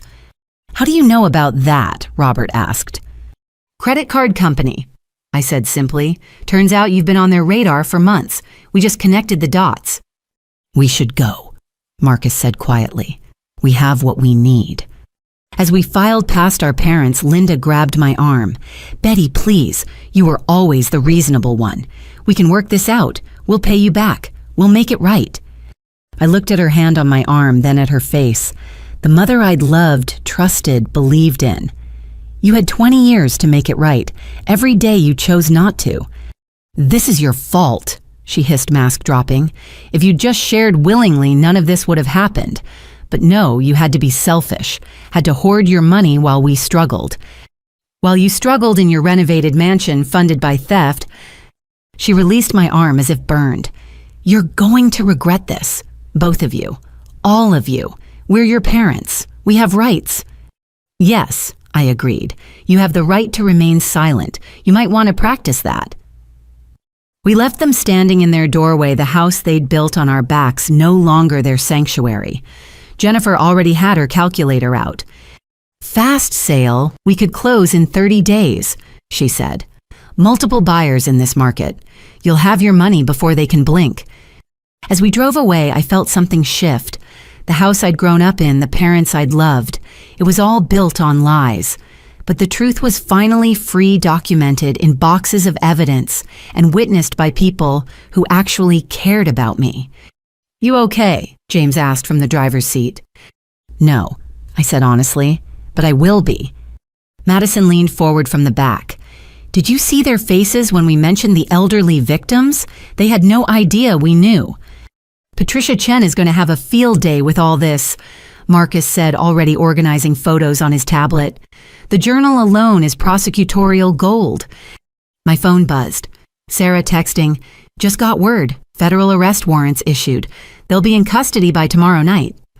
I shared the news with the car. Silence greeted the announcement. Good, Madison finally said. They can explain their business plan to a judge. From jail, James added. As we headed back to sort through our evidence, I thought about the life insurance policy. $2 million if I died. Was that my value to them? Not as a daughter, but as a potential windfall. The thought should have broken me. Instead, it freed me. I finally understood the truth. I'd never been their child. I'd been their mark. But marks can become witnesses. Victims can become victors. And daughters who discover they were only ever seen as golden geese, they can burn down the whole farm. The partition sale would go through. The house would sell. Their elderly victims would be made whole. And my parents would learn that the children they'd raised to be financially savvy had become exactly that. Too savvy to remain their victims any longer. Thursday morning arrived with the kind of crisp clarity that felt like the universe offering a clean slate. I dressed carefully in my best suit, the one I'd bought for my promotion to senior analyst. It seemed fitting to wear success they'd tried to steal from me. Sarah met us outside the courthouse, her expression grim but satisfied. Your parents' attorney tried to negotiate all night. I told him to save it for the judge. Any word on the arrests? James asked. Tonight, according to Patricia. They want them to appear in court first thinking they're still free. Makes fleeing harder. Madison arrived looking stronger than I'd ever seen her. Gone was the party girl facade, replaced by steel determination. I'm ready, she announced. Whatever happens in there, I'm ready. The courtroom was smaller than expected, but it filled quickly. Our parents sat at the defendant's table with Richard Dunham, their expensive attorney, who looked less confident than his reputation suggested. They dressed conservatively, my mother clutching a tissue she hadn't actually used. All rise, the bailiff called. The Honorable Judge Catherine Morrison presiding. Judge Morrison looked like she'd seen everything in her 30 years on the bench. She reviewed the files before her with sharp eyes that missed nothing.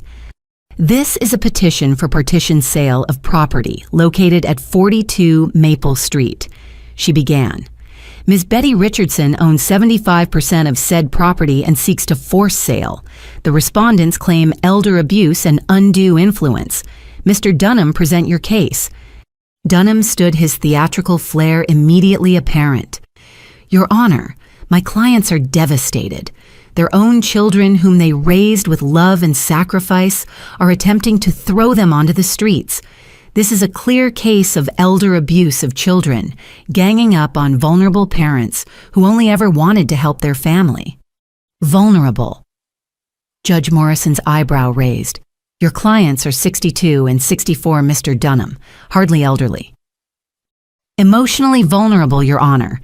They've been manipulated by their eldest daughter, who has poisoned her siblings against them. Betty Richardson is a financial analyst who used her expertise to trick her parents into signing documents they didn't understand. I felt my jaw clench, but Sarah placed a calming hand on my arm. Furthermore, Dunham continued, the timing is suspicious. Only after my clients helped their youngest daughter through a difficult period did these allegations surface. This is retaliation, pure and simple. He went on for 20 minutes painting my parents as saints who'd sacrificed everything for ungrateful children. Madison was portrayed as recovered from crisis thanks to their support. James as an absent son poisoned by distance. Me as a calculating villain who'd masterminded a conspiracy to steal their home. Thank you, Mr. Dunham, Judge Morrison said when he finally finished.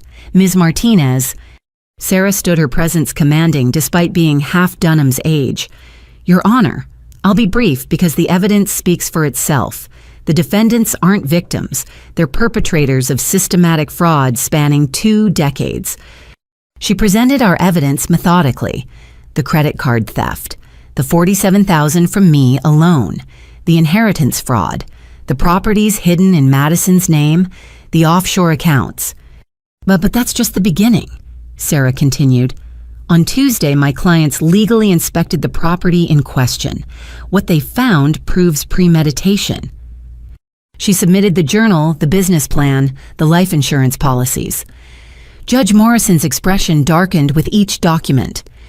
Your Honor, Sarah said the defendants wrote a business plan for defrauding their children. They took out $2 million in life insurance on Betty Richardson 6 months ago. They stole not just money, but entire properties from their deceased mother's estate. This isn't elder abuse. This is the victims finally fighting back. Objection! Dunham shouted.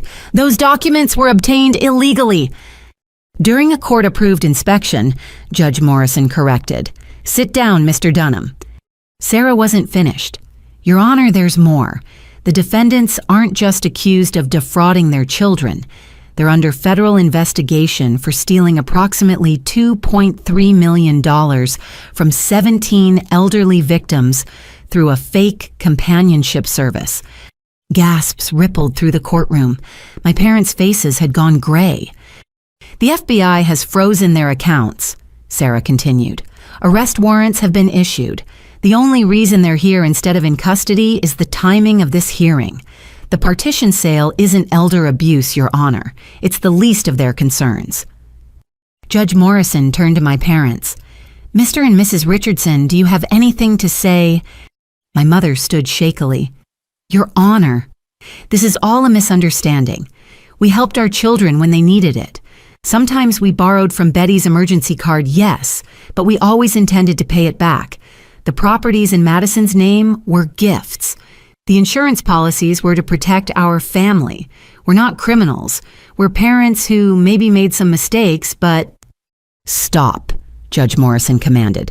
Mrs. Richardson, are you aware that what you just said could be construed as confession to credit card fraud? Dunham pulled Linda down, whispering urgently. I've heard enough, Judge Morrison announced. This court finds no evidence of elder abuse or undue influence. The petition for partition sale is granted. The property will be sold within 90 days with proceeds distributed according to ownership percentages. Your Honor, Dunham started. Furthermore, Judge Morrison continued, given the evidence of criminal activity presented, I'm issuing a restraining order. The defendants are prohibited from contacting the plaintiffs except through counsel. Any violation will result in immediate incarceration. She turned to us. Ms. Richardson, Mr. Richardson. Ms. Richardson, this court recognizes the difficulty of taking legal action against family. Your courage in seeking justice is commended. This is outrageous, Robert burst out. You can't throw us out of our home. We built that house. We raised our family there. With stolen money, Judge Morrison said coldly, and Ms. Betty Richardson owns 75% of it regardless of who lives there. The sale will proceed. Court is adjourned. The gavel came down with finality. Chaos erupted. My mother wailed dramatically. My father shouted about injustice. Dunham tried to maintain control while gathering papers. Outside, Sarah directed us. Quickly! We made it to the hallway before my parents caught up Dunham, struggling to hold them back. You've destroyed us, Linda screamed. Your own parents. How could we, Madison whirled around.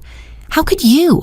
You stole our inheritance. You monitored our finances. You took out life insurance, hoping Betty would die. We never, that's not, Robert spluttered.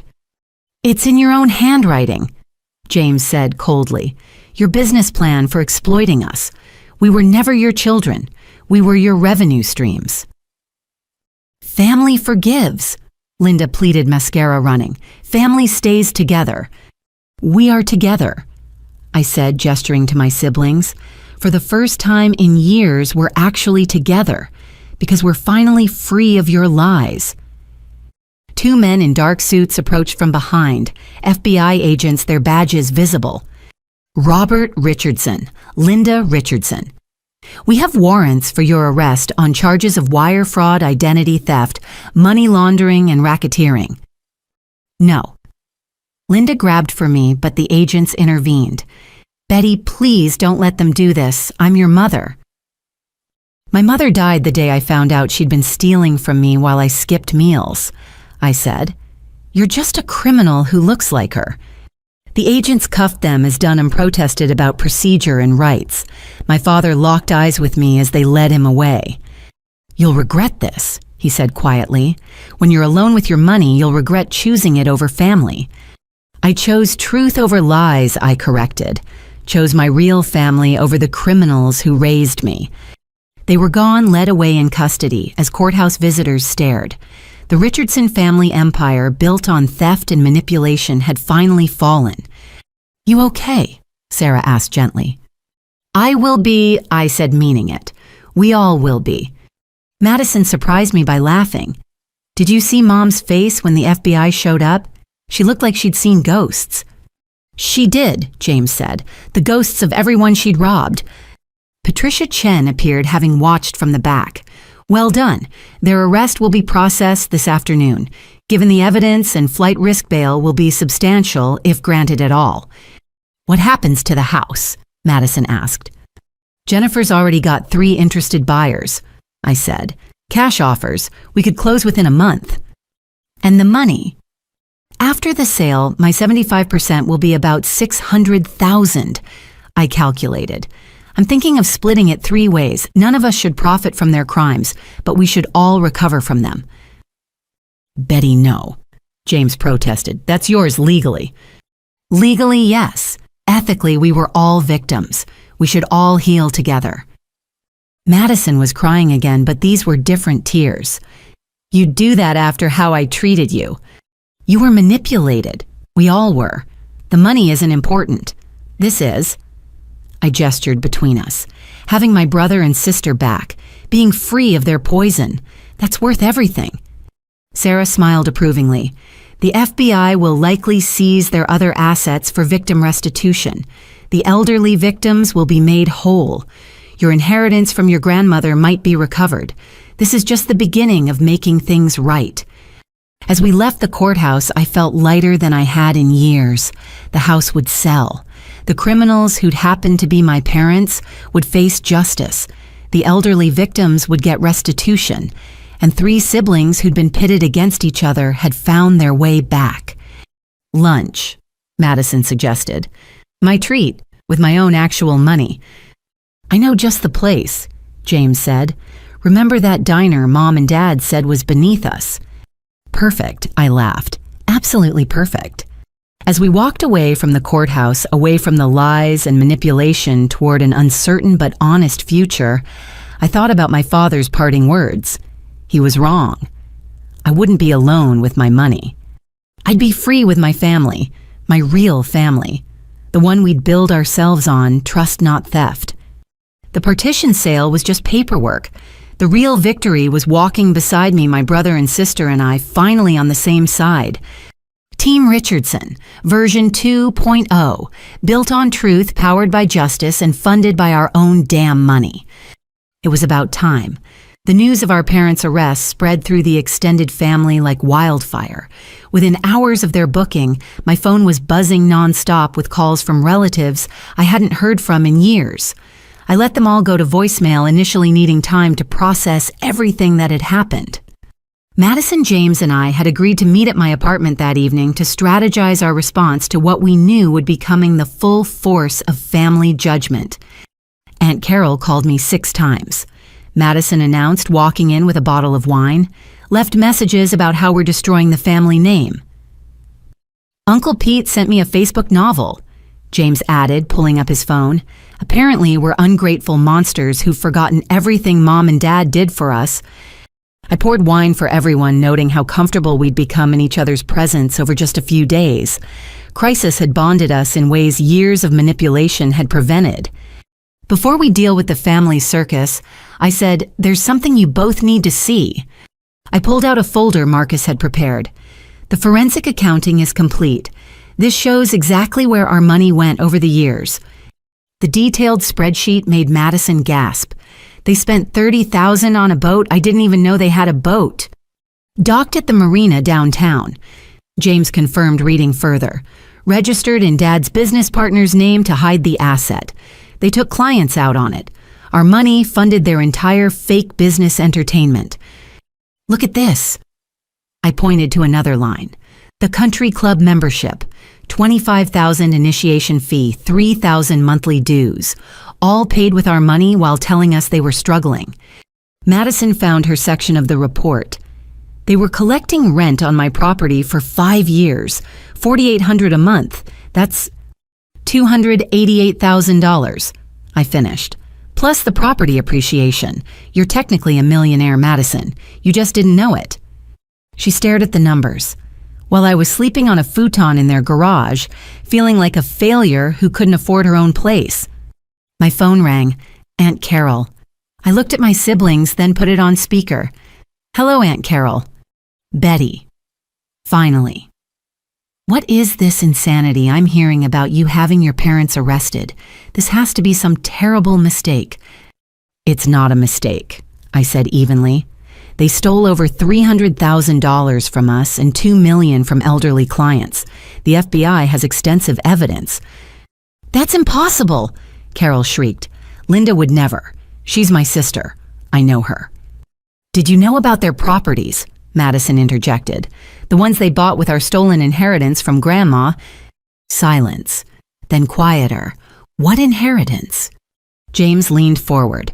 Grandma left each grandchild $200,000. We got $1,000. Where did you think the rest went?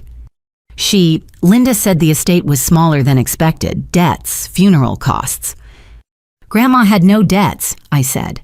Her house was paid off. She lived frugally specifically to leave us something. Mom and Dad stole it all. You're lying, Carol said, but uncertainty crept into her voice. You have to be. Linda wouldn't steal from her own mother's estate. We have the will, Madison said, the real one. Hidden in their safe along with Grandma's jewelry they claimed was lost. A long pause. Send me everything, Carol finally said. Every document, every piece of evidence. If this is true, we'll email it tonight, I promised. After she hung up, James shook his head. That went better than expected. The doorbell rang. I checked the camera to see my neighbor holding a flower arrangement. Suspicious, I opened the door cautiously. These just arrived for you, she said, eyeing the elaborate bouquet. The card read, For our beloved daughter, we forgive you for this temporary confusion. Love always, Mom and Dad. They forgive us. Madison laughed bitterly. From jail, they forgive us. I threw the flowers in the trash card and all. Classic manipulation. Make us feel guilty while positioning themselves as the magnanimous victims. My phone dinged, an email from Cousin Rachel Dad's side of the family. The subject line, Please read Uncle Rob and Aunt Linda.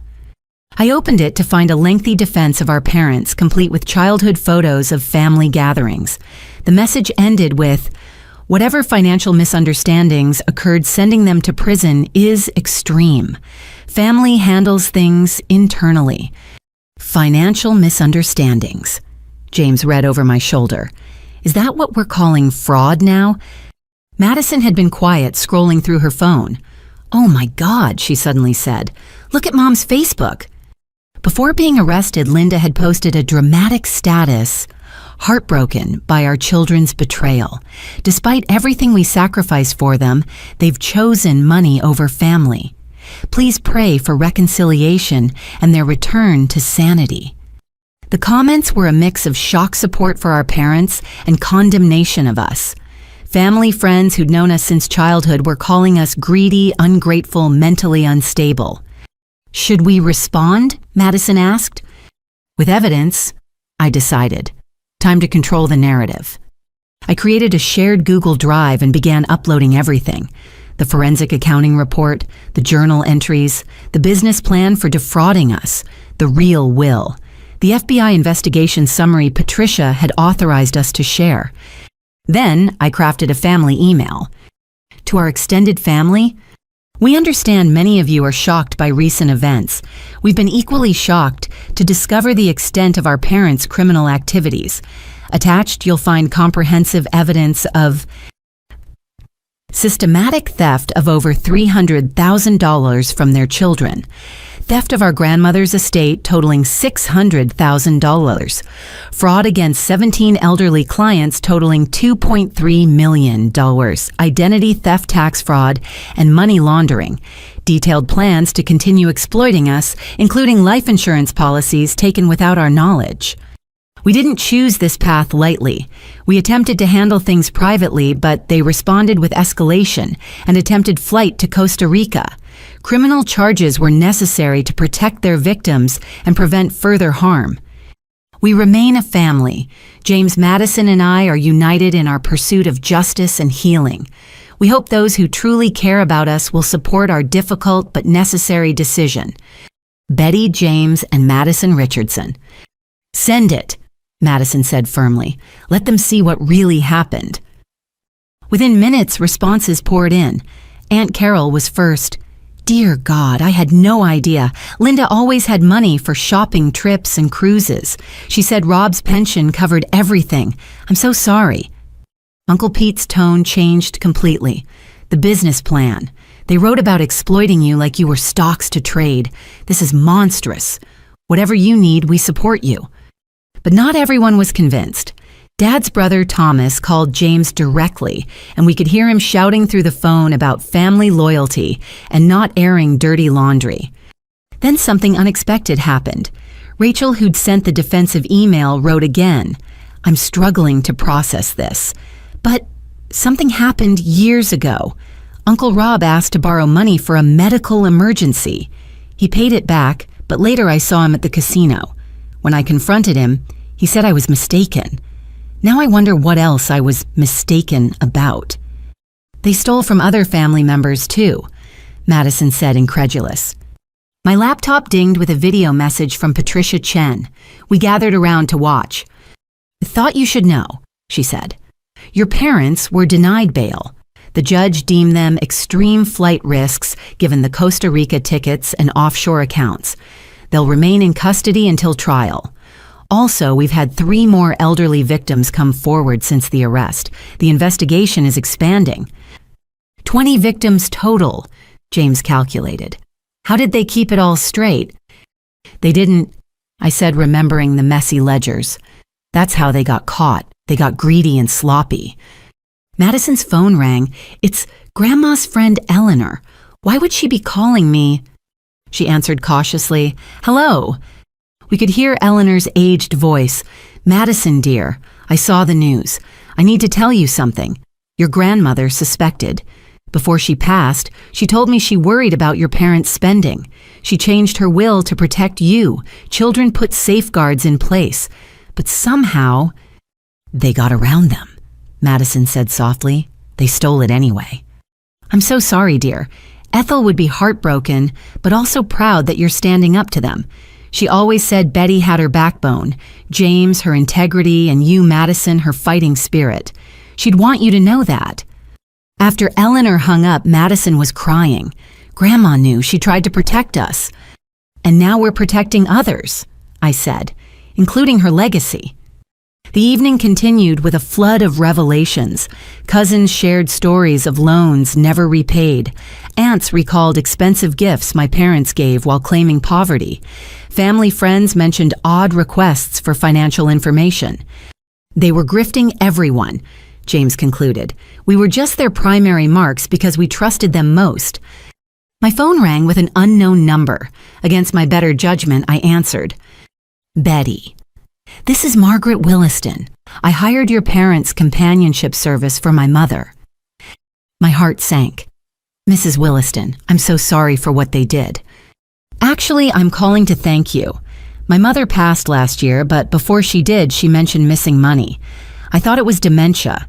Your courage in coming forward made me check. They stole $40,000 from her. Because of you, she'll get justice even after death." After I hung up, the weight of it all hit me. 20 elderly victims, family members, their own children. The scope was staggering. "You know what the worst part is?" Madison said quietly. "I still love them. Despite everything, part of me still loves the parents I thought they were." "That's not the worst part," James corrected gently. "That's the best part. It means they didn't break the goodness in you." We spent the rest of the evening fielding calls, emails, and messages. The family was splitting into camps, those who believed the evidence and those who refused to accept it. But something beautiful was happening too. Cousins we'd been pitted against were reaching out with apologies and support. Relationships our parents had sabotaged were mending. "They spent so much energy keeping us all divided," I observed. "Now their crimes are bringing us together." As midnight approached, Madison yawned. "I should go." "Stay," I offered. "Guest room's yours. James, you too. Pull-out couch isn't fancy, but..." "It's perfect," James said. "Team Richardson sleepover." We ended up talking until 3 a.m., sharing stories we'd never been able to before. Childhood memories that looked different in light of what we now knew. Times one of us had been vilified to the others. Manipulation we'd been too young to recognize. "Remember when they told me you refused to come to my high school graduation?" Madison asked me. "They told me you didn't want me there," I replied. "Said you were embarrassed by your nerdy sister." "I cried for weeks thinking you didn't care." "I cried thinking I'd embarrassed you." "Jesus," James muttered. "Every major event, every milestone, they found a way to make us hurt each other." "Not anymore," I said firmly. "That ends now." As we finally headed to bed, my phone showed one last message from inmate number 78432, my father from jail. "You've destroyed your mother. She won't survive in here. Her blood is on your hands. I hope your money keeps you warm at night." I deleted it without responding and blocked the number. They'd had their chances, thousands of them. Each stolen dollar had been a choice. Each lie had been deliberate. Each manipulation calculated. Now it was our turn to choose, and we chose truth, justice, and each other. The family explosion had been messy, painful, and revealing. But from the ashes, something new was growing. Real relationships, honest connections, a family built on truth rather than lies. It wasn't the family we'd been raised in. It was better. It was real. 2 weeks after their arrest, our parents' attorney Richard Dunham requested a meeting. Patricia Chen advised us it was likely a plea negotiation attempt given the mounting evidence against them. "They're scared," she explained over conference call. "We've traced the offshore accounts, identified 6 more victims, and the IRS has joined the investigation for tax evasion. They're facing decades in prison." Sarah arranged for us to meet at her office neutral ground with security. James Madison and I arrived early, nervous about seeing our parents for the first time since their arrest. "Remember," Sarah coached, "you're not obligated to accept any deal. Listen, but don't commit to anything." Dunham arrived first, his expensive suit, unable to hide his exhaustion. The case was clearly taking its toll on him, too. Then came our parents, escorted by federal marshals in orange jumpsuits and shackles. The transformation was shocking. My mother's perfect hair was gray at the roots, her face drawn without makeup. My father had aged years in weeks, his usual commanding presence replaced by something desperate. "Thank you for coming." Linda started, tears already flowing. "My babies, I've missed you so much." "Don't," Madison said sharply. "Don't you dare play the loving mother now." Dunham cleared his throat. "My clients wish to make a proposal. Full confession and guilty pleas in exchange for reduced sentences and your agreement not to pursue civil damages beyond the criminal restitution." "Absolutely not," I said immediately. "They stole our inheritance, our identities, our trust. Criminal restitution won't begin to cover the damage they've done." "Betty, please," Robert pleaded. "We're your parents. Yes, we made mistakes." "Mistakes?" James laughed bitterly. "You wrote a business plan for defrauding us. That's not a mistake. That's a career choice." "Let them finish," Sarah advised quietly. Dunham continued, "They're willing to reveal the locations of all hidden assets, including several you haven't discovered. In return, they ask for your recommendation of leniency to the court." "How many assets?" Patricia asked, all business. "Approximately 1.8 million in various forms. Gold, bonds, cryptocurrency, and yes, more real estate." The number stunned us into silence. They'd stolen even more than we'd found. "Where did it all come from?" Madison asked quietly. "How could you steal so much?" Linda looked at her youngest daughter. "It started small, little amounts here and there. Then it became easier. You all had so much and we had so little." "You had a paid-off house and Dad's pension," I protested. "It wasn't enough," Robert said. "Not for the life we deserved. We worked hard our whole lives. We earned comfort in retirement." "With our money," James stated flatly, "you felt entitled to steal because you deserved luxury." "We were going to pay it back," Linda insisted. "The investments would have grown. You would have gotten everything eventually." "When?" Madison demanded. "When we found your bodies in Costa Rica. When the life insurance policies you took out on us paid out." Dunham intervened. "Let's focus on the present. My clients are offering complete cooperation. Every asset, every victim's information, every detail of their operations. This saves the government years of investigation and guarantees full restitution to all victims." Patricia considered this. "What sentence are you proposing?" 5 years, each minimum security. With good behavior, they'd be out in 3. No, I said firmly. They stole 20 years of our lives through manipulation and financial abuse. 3 years is insulting. Betty's right, James agreed. They've shown no real remorse, just regret at getting caught. Sarah pulled us aside for a private conference. The hidden assets are significant. That money could help all the victims recover faster. But accepting this deal means they'll be out relatively soon. What does Patricia think? Madison asked. The FBI wants those assets. Patricia admitted joining our huddle, but I support whatever decision you make. We have enough to convict without a deal. We returned to the table. I looked at my parents, searching for any sign of genuine remorse.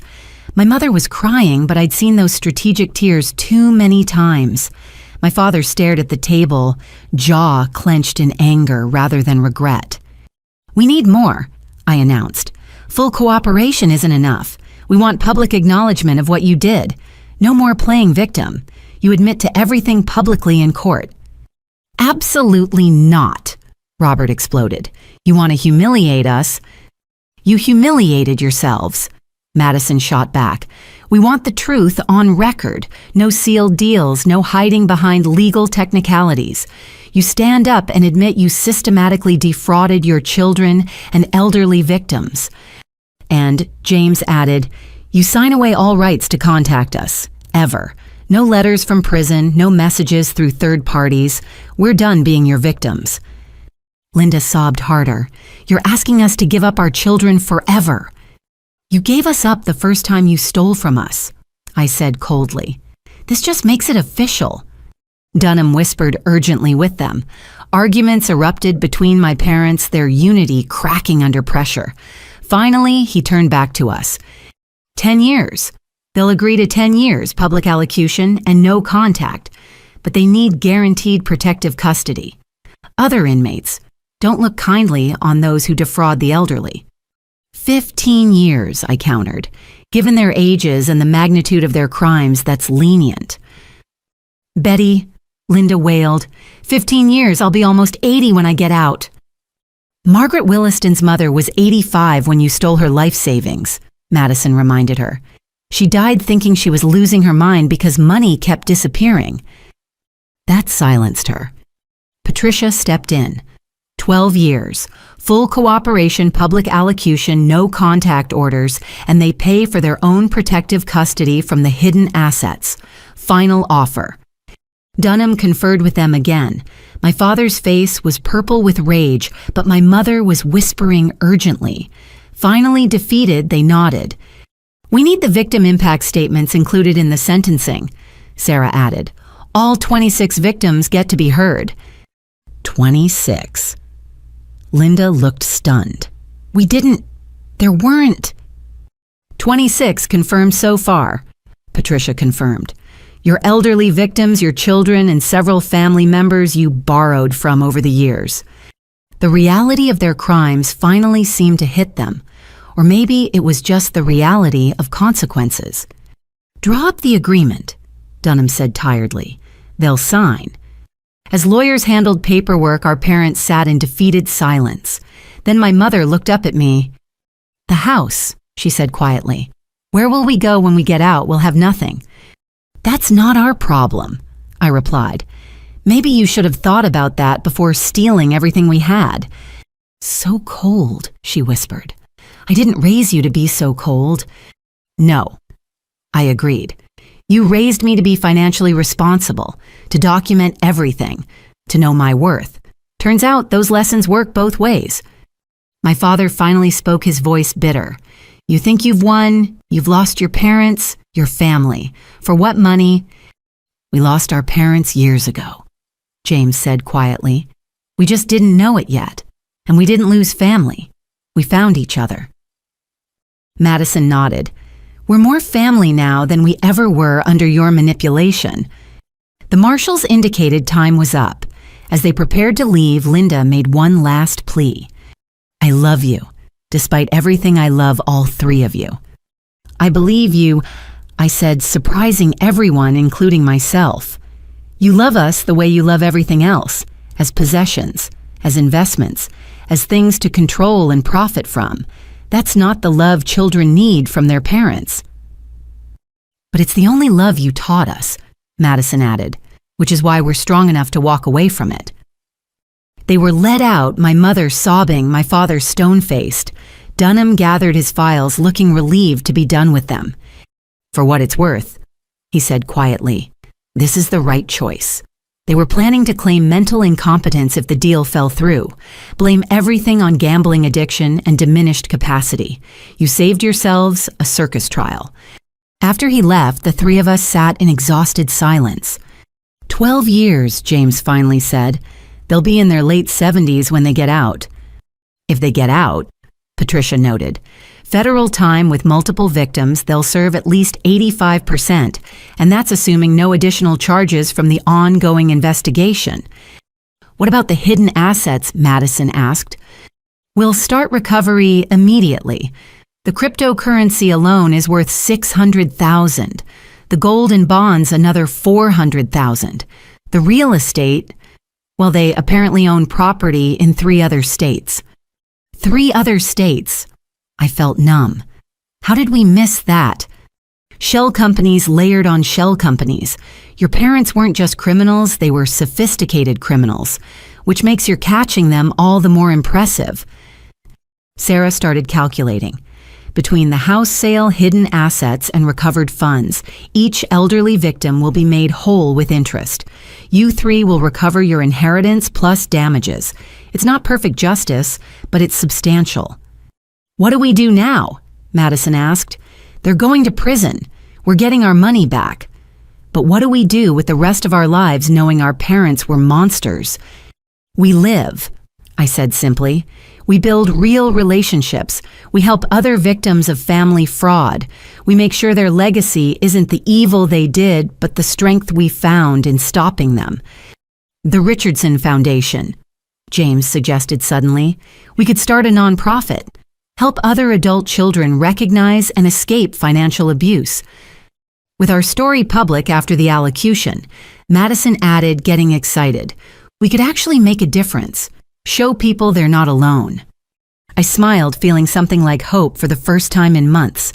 Mom always said I should use my financial skills to help family. Guess I finally found a way to do that. We spent the next hour planning our shared trauma transforming into shared purpose. The Richardson Foundation would offer resources, support groups, legal guidance. We'd turn our pain into prevention for others. Patricia and Sarah exchanged glances, smiling at our enthusiasm. You know, Patricia said the FBI could use consultants who understand family fraud from the inside. If you're interested in helping with other cases. Yes, we said in unison, then laughed at our synchronization. As we prepared to leave, I felt my phone buzz. An unknown number had left a voicemail. Against my better judgment, I listened. It was Eleanor, Grandma's friend. Betty, dear, I wanted you to know. Your grandmother would be so proud. She always said you 3 had iron spines, you just didn't know it yet. She was right. Give my love to your siblings. I shared the message with James and Madison. We stood there, 3 siblings who'd found our way back to each other through the worst betrayal imaginable. You know what? Madison said. They're wrong. We didn't lose our family. We just figured out who our real family was. Each other, James agreed. And everyone who stood by us, I added, who believed the truth over comfortable lies. We left the law office together, walking into a future we'd build ourselves. No manipulation, no lies, no theft, just truth, justice, and the kind of love that doesn't keep a ledger. The negotiation was over. Our parents had gotten more mercy than they'd shown any of their victims, and we'd gotten something priceless, freedom. From their lies, from their manipulation, from the toxic version of love they'd taught us. Now we could learn what real family meant, and maybe teach others the same lesson. The Richardson children were finally free. 6 months later, the federal courthouse in downtown stood like a monument to justice, delayed but not denied. Media vans lined the street, drawn by the sensational nature of the case parents who'd systematically defrauded their own children and dozens of elderly victims. I adjusted my blazer for the 10th time, nerves making my hands shake. James stood steady beside me while Madison checked her notes one more time.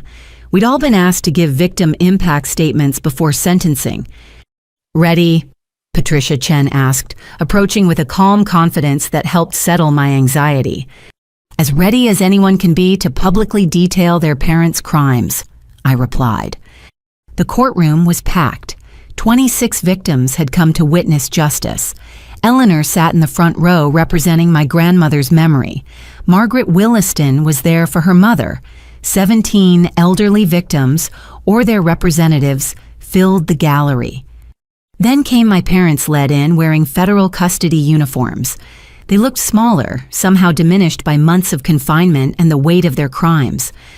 My mother's eyes searched for us immediately, but we kept our gazes forward. "All rise," the bailiff called. The Honorable Judge William Hartford presiding. Judge Hartford was known for his no-nonsense approach to financial crimes. He reviewed the case files with meticulous attention before speaking. "We're here for sentencing in United States versus Robert and Linda Richardson. The defendants have pled guilty to 47 counts, including wire fraud, identity theft, money laundering, racketeering, and elder abuse. I'll now hear victim impact statements." Margaret Williston went first, her voice strong despite her 80 years. "My mother trusted the Richardsons. She hired them for companionship in her final years. Instead of comfort, they gave her confusion and theft. She died thinking her mind was failing because money kept disappearing. They stole not just her savings, but her peace in her final days." One by one, elderly victims shared their stories. Each tale of trust betrayed savings, decimated golden years, tarnished by financial predators who'd smiled while stealing. Then it was our turn. James went first, his tech executive composure serving him well. "Your Honor, I'm James Richardson, eldest child of the defendants. For 5 years, I sent them $500 monthly because they claimed poverty. They said Betty was too selfish to help, so I stepped up. Meanwhile, they were using that money for country club fees while stealing Betty's identity and manipulating Madison's trust. They didn't just steal money. They stole our relationships with each other, turning siblings into strangers through lies." Madison followed, her voice cracking but determined. "I'm Madison Richardson. I lived in my parents' garage, believing I was a failure who couldn't afford independence. They told me Betty resented supporting my education, making me hate my sister for her supposed generosity. In reality, Betty was being robbed while I was being gaslighted. I've spent 6 months in therapy trying to understand how parents could use their daughter's mental health struggles as a tool for manipulation. I'm 25 years old and just learning what truth looks like because they raised me on lies." Finally, my turn. I walked to the podium on unsteady legs, my prepared statement in hand. But when I looked at my parents, the words I'd rehearsed felt insufficient. "Your Honor, I'm Betty Richardson. The forensic analysis shows my parents stole $47,000 directly from my accounts. But that number doesn't capture the full theft. They stole my security. I skipped meals believing I couldn't afford food. They stole my opportunities. I missed career-advancing conferences thinking I was broke. They stole my relationships. I declined my best friend's wedding because travel seemed impossible. They stole my health. I delayed medical care to save money that was already gone." I paused, gathering strength. But worst of all, they stole my trust. Not just in them, but in myself. Every financial decision I made was colored by anxiety they created. Every relationship was tainted by their warnings about others' greed, projection of their own crimes. They raised me to be financially responsible while robbing me blind, creating a special kind of psychological torture that therapy is only beginning to address. The prosecution claims this was sophisticated financial crime. I disagree. It was intimate terrorism. They weaponized parental love, turned natural trust into vulnerability, and transformed family bonds into chains of exploitation. The life insurance policies they took out on me without my knowledge, that was them betting on my death being more valuable than my life. How does a daughter recover from learning her parents saw her as a potential payoff? My voice broke slightly, but I continued. They taught me everything about money except how to protect it from them. Now I use those lessons to help other victims through the Richardson Foundation. Their legacy won't be the pain they caused, but the healing we create despite them. That's my justice, turning their weapons into tools for others' freedom. I returned to my seat, Madison gripping my hand tightly. Our parents sat frozen, perhaps finally understanding the true magnitude of their crimes through their victims' eyes. Judge Hartford called a brief recess, the emotional weight of testimony filling the courtroom. When we reconvened, he addressed the defendants.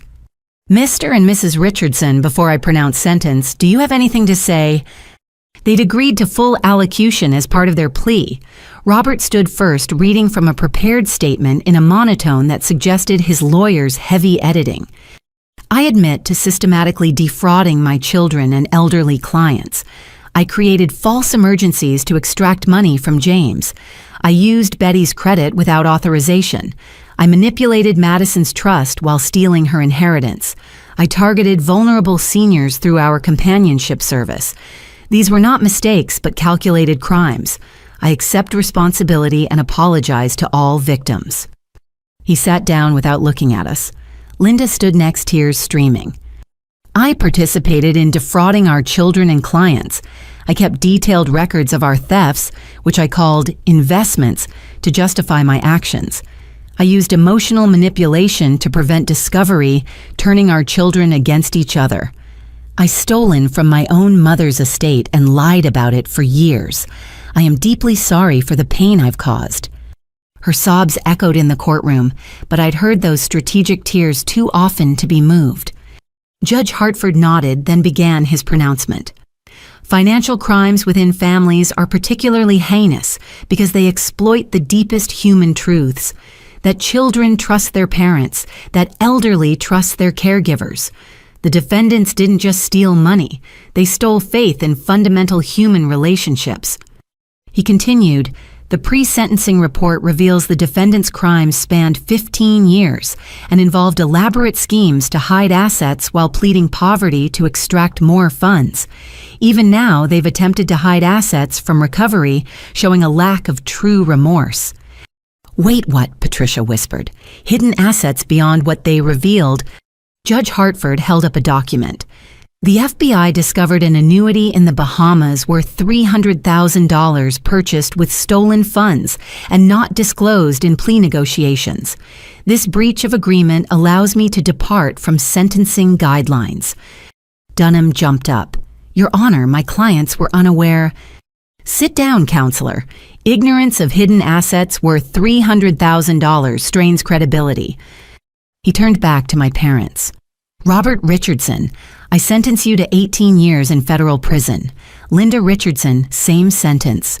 You'll serve this time consecutively with any state charges, pay full restitution to all victims, and lifetime supervised release if you survive incarceration. 18 years. They'd be in their 80s if they got out. Linda collapsed, wailing. Robert's face turned purple with rage. This is outrageous, he shouted. 18 years for helping our family, for making some financial mistakes. Bailiff, Judge Hartford said calmly, remove the defendants. As they were dragged out, Linda screaming for us, Robert cursing the judge, I felt nothing. No satisfaction, no sadness, just empty finality. The courtroom erupted in quiet celebration among the victims. Eleanor hugged me tightly. Margaret shook James's hand. The elderly victims thanked us repeatedly for our courage. Patricia approached with a slight smile. The Bahamas account was the nail in the coffin. Their greed exceeded their caution one too many times. 18 years means they'll likely die in prison. Good, Madison said flatly. Their victims didn't get to choose their suffering, neither should they. Outside the courthouse, media swarmed. We'd prepared a statement delivered by James as the steadiest speaker. Today, justice was served for 26 victims of calculated fraud. Our parents chose greed over family manipulation over love. While we grieve the parents we wished we'd had, we celebrate the triumph of truth. The Richardson Foundation will ensure other families recognize and escape similar abuse. Our parents' legacy of theft ends today. Our legacy of healing begins now. Questions flew, but Patricia guided us to waiting cars. The criminal trial was over, but civil suits would recover remaining assets for victims. That evening, we gathered at my apartment, the same room where this journey began, with a credit card statement. The space that had once held evidence boxes now hosted a celebration of survival. "How do you feel?" Claire asked, having flown in to support James. "Free," Madison answered immediately, "like I can finally breathe without wondering what manipulation is happening." "Validated," James added. "No more gaslighting, no more doubting our own experiences." "Tired," I admitted, "but the good kind. The kind that comes after finishing something hard but necessary." We transferred the Bahamas funds to victim restitution that day. Every elderly victim would recover their losses plus interest. Our inheritance would be restored. The properties would be liquidated for additional restitution. "What about the house?" Madison asked. "Our childhood home." "Sold to a young family," I reported. "They have 3 kids. It'll be filled with real laughter again." We were quiet, processing that image. New children playing where we'd been groomed for exploitation. Fresh paint covering old secrets. "You know what Grandma used to say?" James recalled suddenly. "The truth might hurt, but lies hurt worse because they steal your reality too." "She knew," Madison said certainly. Maybe not the extent, but she knew something was wrong. My phone buzzed. Sarah texting, "Forrester family wants Richardson Foundation help. Parents stole $800K over 20 years. Your story gave them courage to act. Ready to consult?" I showed the others. Our first case. The first of many, James predicted. We turned pain into purpose. Mom and Dad would hate that their schemes created something good. "That's the best revenge," Madison laughed, "using their lessons against others like them." We talked late into the night, planning the foundation's future, support groups, legal resources, financial counseling, a hotline for those suspecting family fraud. As my siblings prepared to leave, Madison hugged me tightly. "Hey, Betty, thank you for filing that first report, for not backing down, for saving us all." "We saved each other," I corrected. "That's what real family does." After they left, I stood at my window overlooking the city. Somewhere in federal prison, our parents were learning that consequences existed even for those who thought love meant license to steal. Somewhere else, future victims were living unaware of gathering storms. But now there was hope. The Richardson Foundation would be their lighthouse warning of dangerous shores and guiding them to safety. I pulled out the one photo I'd kept, Grandma and her 3 grandchildren at her last birthday. Her eyes held knowledge we'd been too young to understand then, but her smile was proud, as if she knew we'd eventually find our strength. "We did it, Grandma," I whispered. "We told the truth. We got justice. We're free." The courthouse victory wasn't just about punishment or restitution. It was about transformation. We'd walked in as victims and emerged as victors. Not because we'd won money or revenge, but because we'd reclaimed our truth.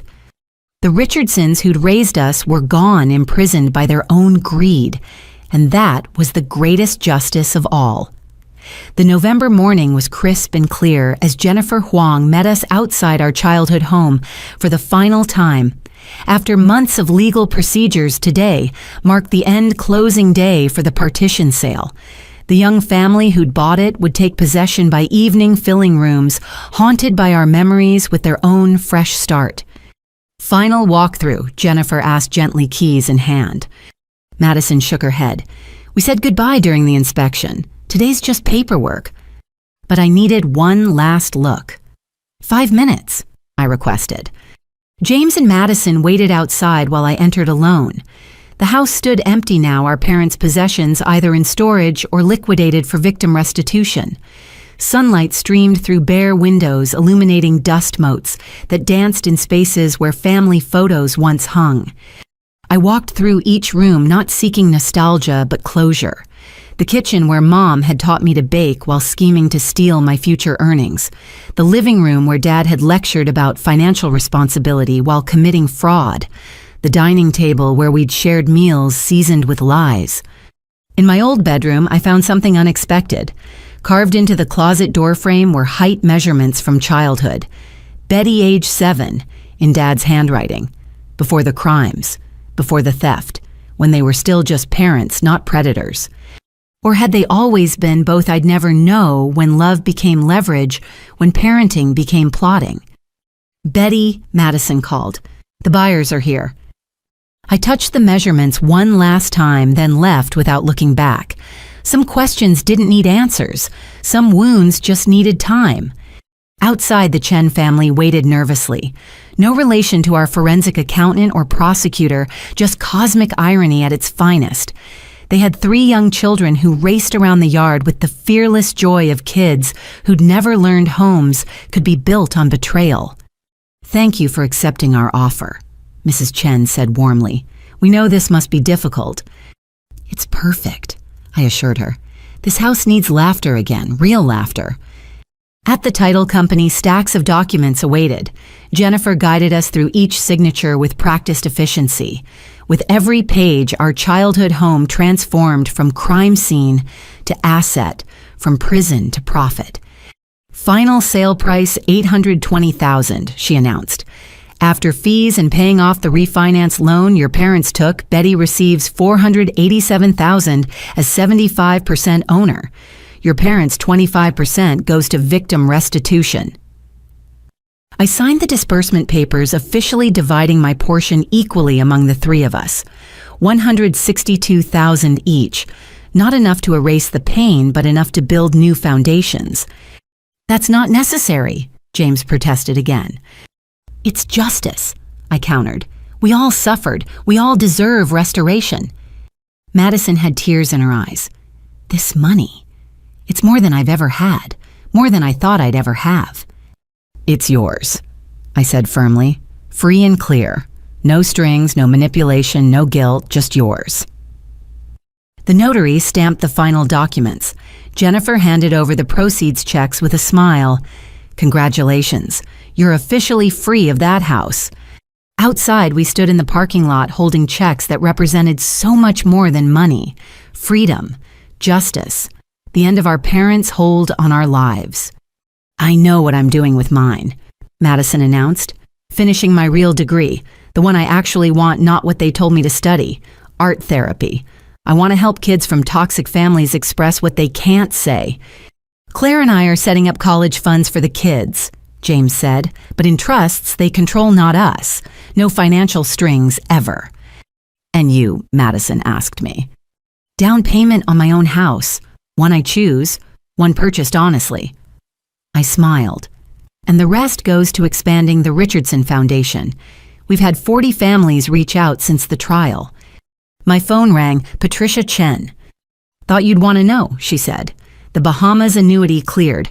Another $300,000 for victim restitution. Every single victim will be made whole with interest." "Every elderly victim, you mean," I corrected. "James Madison and I are still calculating costs." "Fair point. How's today going?" "The house is sold. We're free." "Good, because I have another update. Your parents' commissary account records show interesting activity.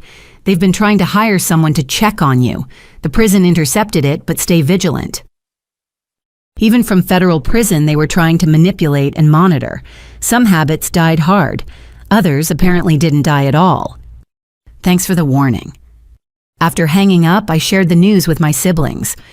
"Unbelievable," James muttered. 18 years in prison and they're still trying to control us." "Not control," Madison said thoughtfully. "Punish. They can't stand that we're free and thriving. It breaks their narrative that we're helpless without them." Jennifer joined us, commission check in hand, but expression sympathetic. "I've sold a lot of houses, but this one, knowing the story, seeing you 3 come together through this, it's special. That house held a lot of pain. Now it can hold joy again. New memories erasing old ones." I agreed.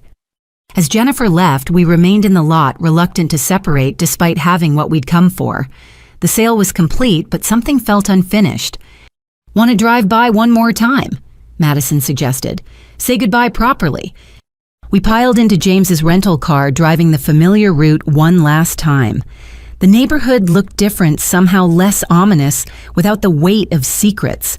Normal families living normal lives, unaware of the drama that had unfolded behind our perfect suburban facade.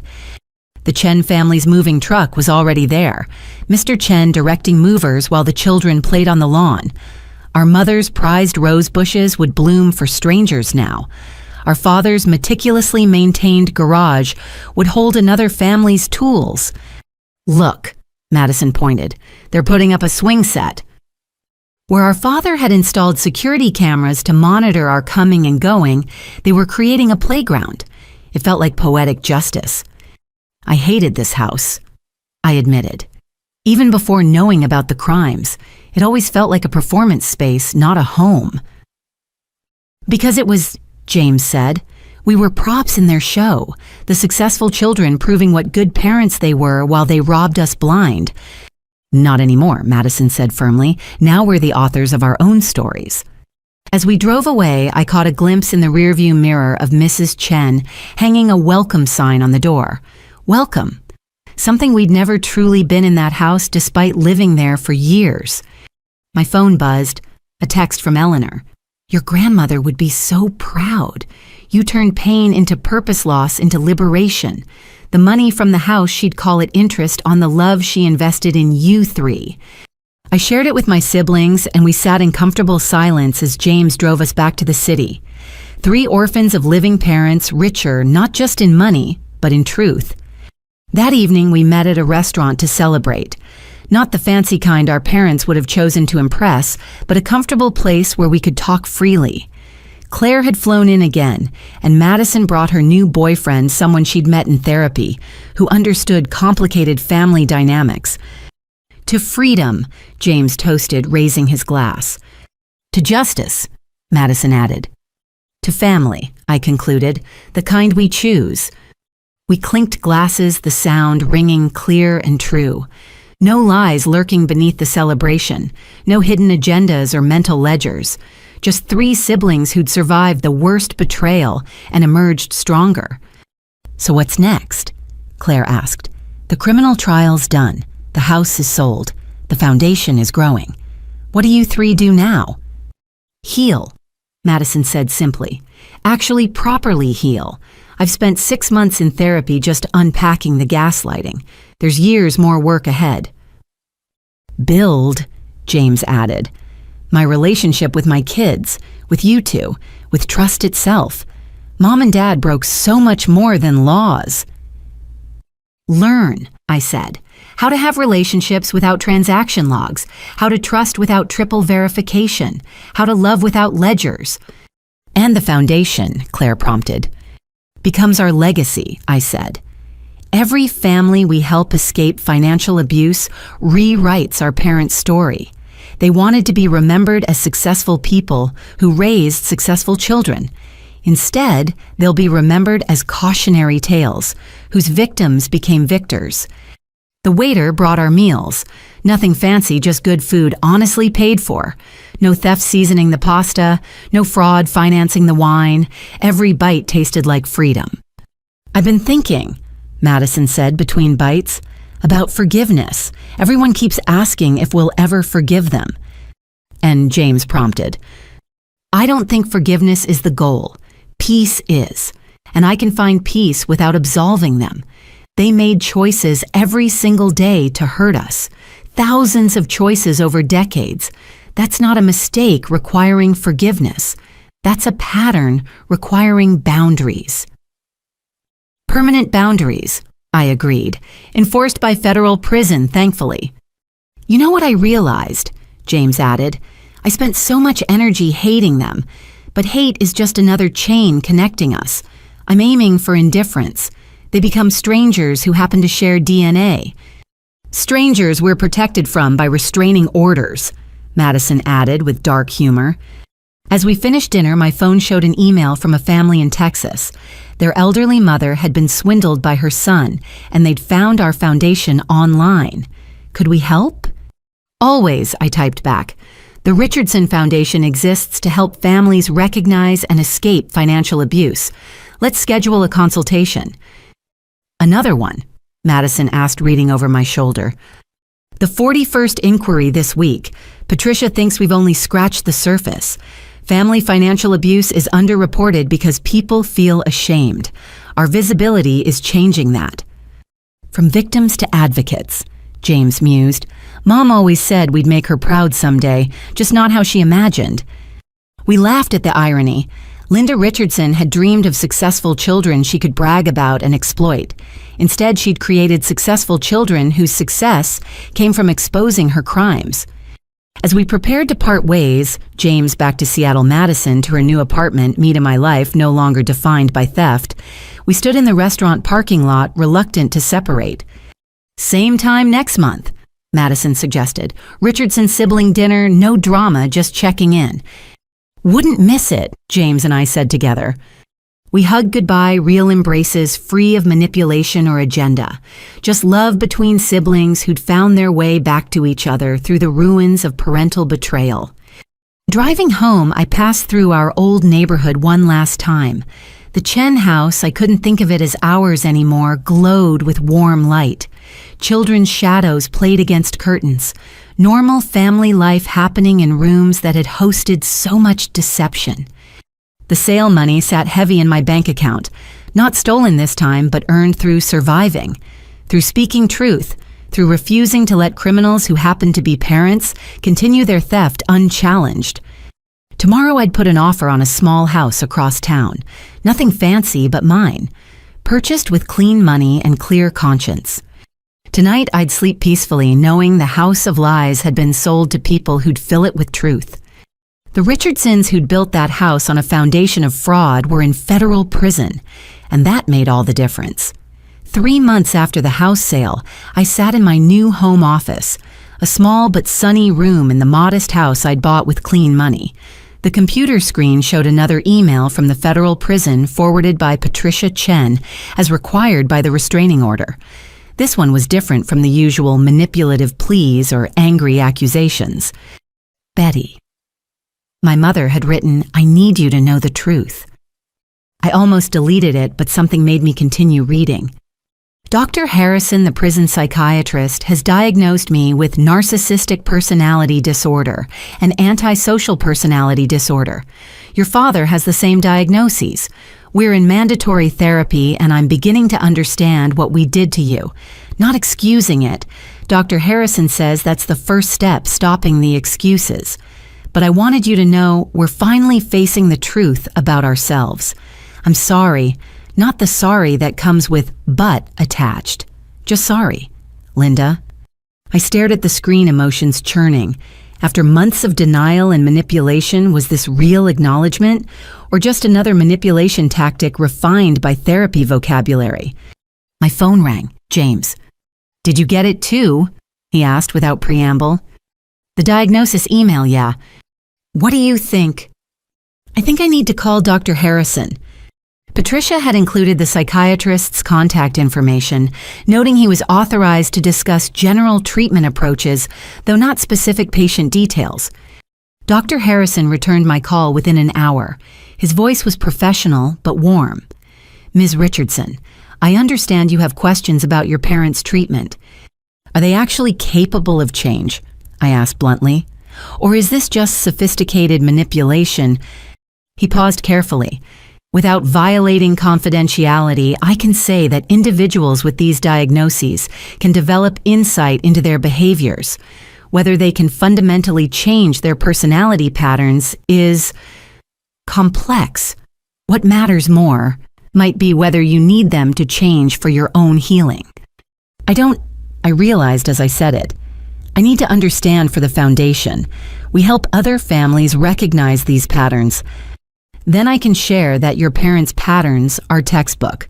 The financial exploitation, the triangulation between children, the grandiose sense of entitlement, all classic presentations.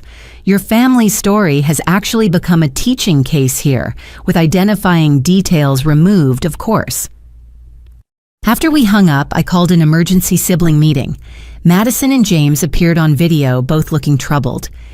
"It doesn't change anything," Madison said firmly after I shared the psychiatrist's insights.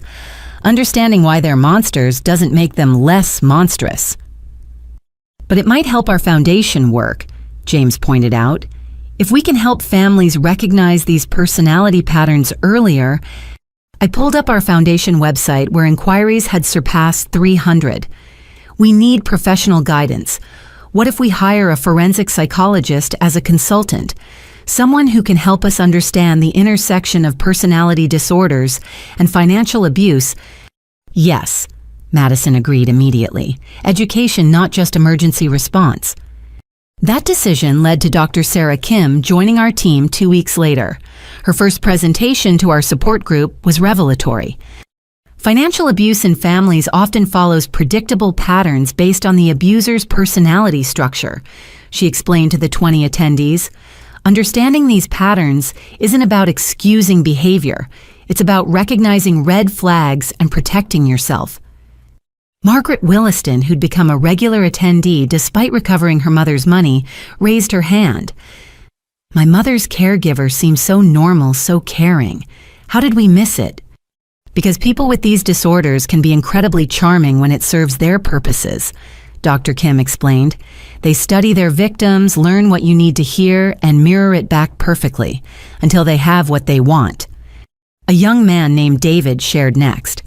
"My mom has been borrowing from me for years. Always emergencies, always desperate. But she drives a Mercedes and takes vacations. Am I being selfish for wanting to stop?" The group responded with unanimous support, sharing similar stories. The patterns were eerily consistent: charm, crisis, manipulation, theft, gaslighting when questioned. "You're not selfish," I assured David. "You're recognizing exploitation. There's a difference between helping family and enabling theft." After the meeting, Dr. Kim pulled me aside. "Your parents' case files. Would you be comfortable sharing them for training purposes? Obviously anonymized, but the documentation is exceptional. If it helps other families, absolutely." That night, Madison called with her own news. "I got accepted the art therapy program at Northwestern. Full scholarship based on my essay about surviving family trauma." "Madison, that's incredible. I wrote about us." She continued, voice thick with emotion, about how art helped me process what words couldn't. The admissions committee said it was one of the most powerful applications they'd received. "From garage-dwelling failure to Northwestern scholar," I said. "Mom and Dad would hate it." "Which makes it even sweeter," she laughed. James had news too when we conferenced him in. "The foundation's getting national attention. CNN wants to do a feature on financial abuse within families. Are we ready for that level of exposure?"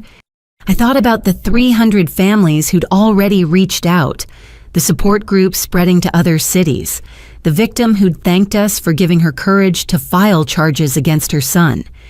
We're ready. Our parents wanted to be famous for their success. Let them be infamous for their crimes instead. The CNN interview aired 2 weeks later. The reporter, a seasoned financial crimes journalist, didn't pull punches. "Your parents stole millions and are serving 18 years in federal prison. How do you reconcile that with them being the people who raised you?" "We don't," Madison answered. "We accept that the parents who raised us and the criminals who robbed us are the same people. That duality is what made their crimes possible and what makes healing so complicated." The Richardson Foundation has helped recover over $4 million for victims in just 6 months, the reporter continued. "What drives that success? Lived experience," James explained. "We know the tricks because they were used on us. We recognize the patterns because we survived them. Every family we help rewrite their story helps us rewrite ours." "Your parents recently sent letters claiming they're in therapy, taking responsibility. Do you believe them?" I took that one. "Their actions over decades speak louder than letters from prison. Whether they're genuinely developing insight or performing for reduced sentences doesn't matter to us anymore. We're focused on helping victims, not rehabilitating perpetrators. The segment ended with contact information for the foundation. Within hours, our website crashed from traffic. Donations poured in. Victims reached out. Publishers called about book deals. "We need staff," I told my siblings at our emergency strategy meeting. "This is beyond what we can handle as volunteers." "I've been thinking," James said. "What if I take a sabbatical from tech, move back here, run operations full-time? Claire supports it. She says I've been happier doing this work than I've been in years." "And I could do art therapy with victims while in school," Madison offered. "Healing through creation. God knows it's helped me." "So we're really doing this?"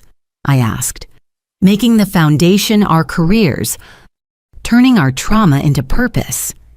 Madison smiled. "Mom always said we'd amount to nothing without their guidance.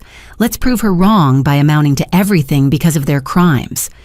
Over the following weeks, the Richardson Foundation transformed from crisis response to comprehensive support. We hired Dr. Kim full-time, added a financial counselor who'd survived similar abuse, created educational materials for banks to recognize elder financial abuse, developed workshops for adult children setting financial boundaries.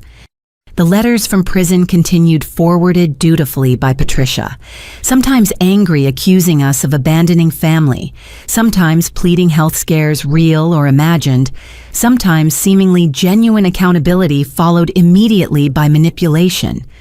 We read them only to understand patterns for our work. Our parents had become case studies, nothing more. Then came the letter that changed things. "Betty James Madison," our father wrote, "The FBI found something during asset recovery, a safe deposit box we'd forgotten about. Inside were letters from your grandmother to you three meant to be given on your 30th birthdays. Also her real jewelry, not what we showed you before. The FBI will release these personal items to you. I know you hate us, and you should, but please don't reject her love because of our crimes. She saw through us long before you did. Read her letters. Robert." The FBI confirmed the box's existence. 2 weeks later, we sat in Patricia's office as she produced 3 yellowed envelopes and a jewelry box. "Your grandmother wrote these 15 years ago," Patricia explained. "The jewelry is all there. Engagement ring, anniversary, pearls, her mother's brooch. Worth about $50,000, but I suspect the sentimental value is higher." With shaking hands, I opened my envelope. "My dearest Betty," Grandma's handwriting began. "If you're reading this, I'm gone and you're 30, or circumstances have delivered this early. I pray your parents honored my wishes, but I fear they won't. You have my backbone, dear one. Use it. Stand tall against anyone who would diminish you, even if they share your blood. The money I left is just paper. The strength I leave you is steel. Trust yourself. Question everyone else. And know that love doesn't keep score.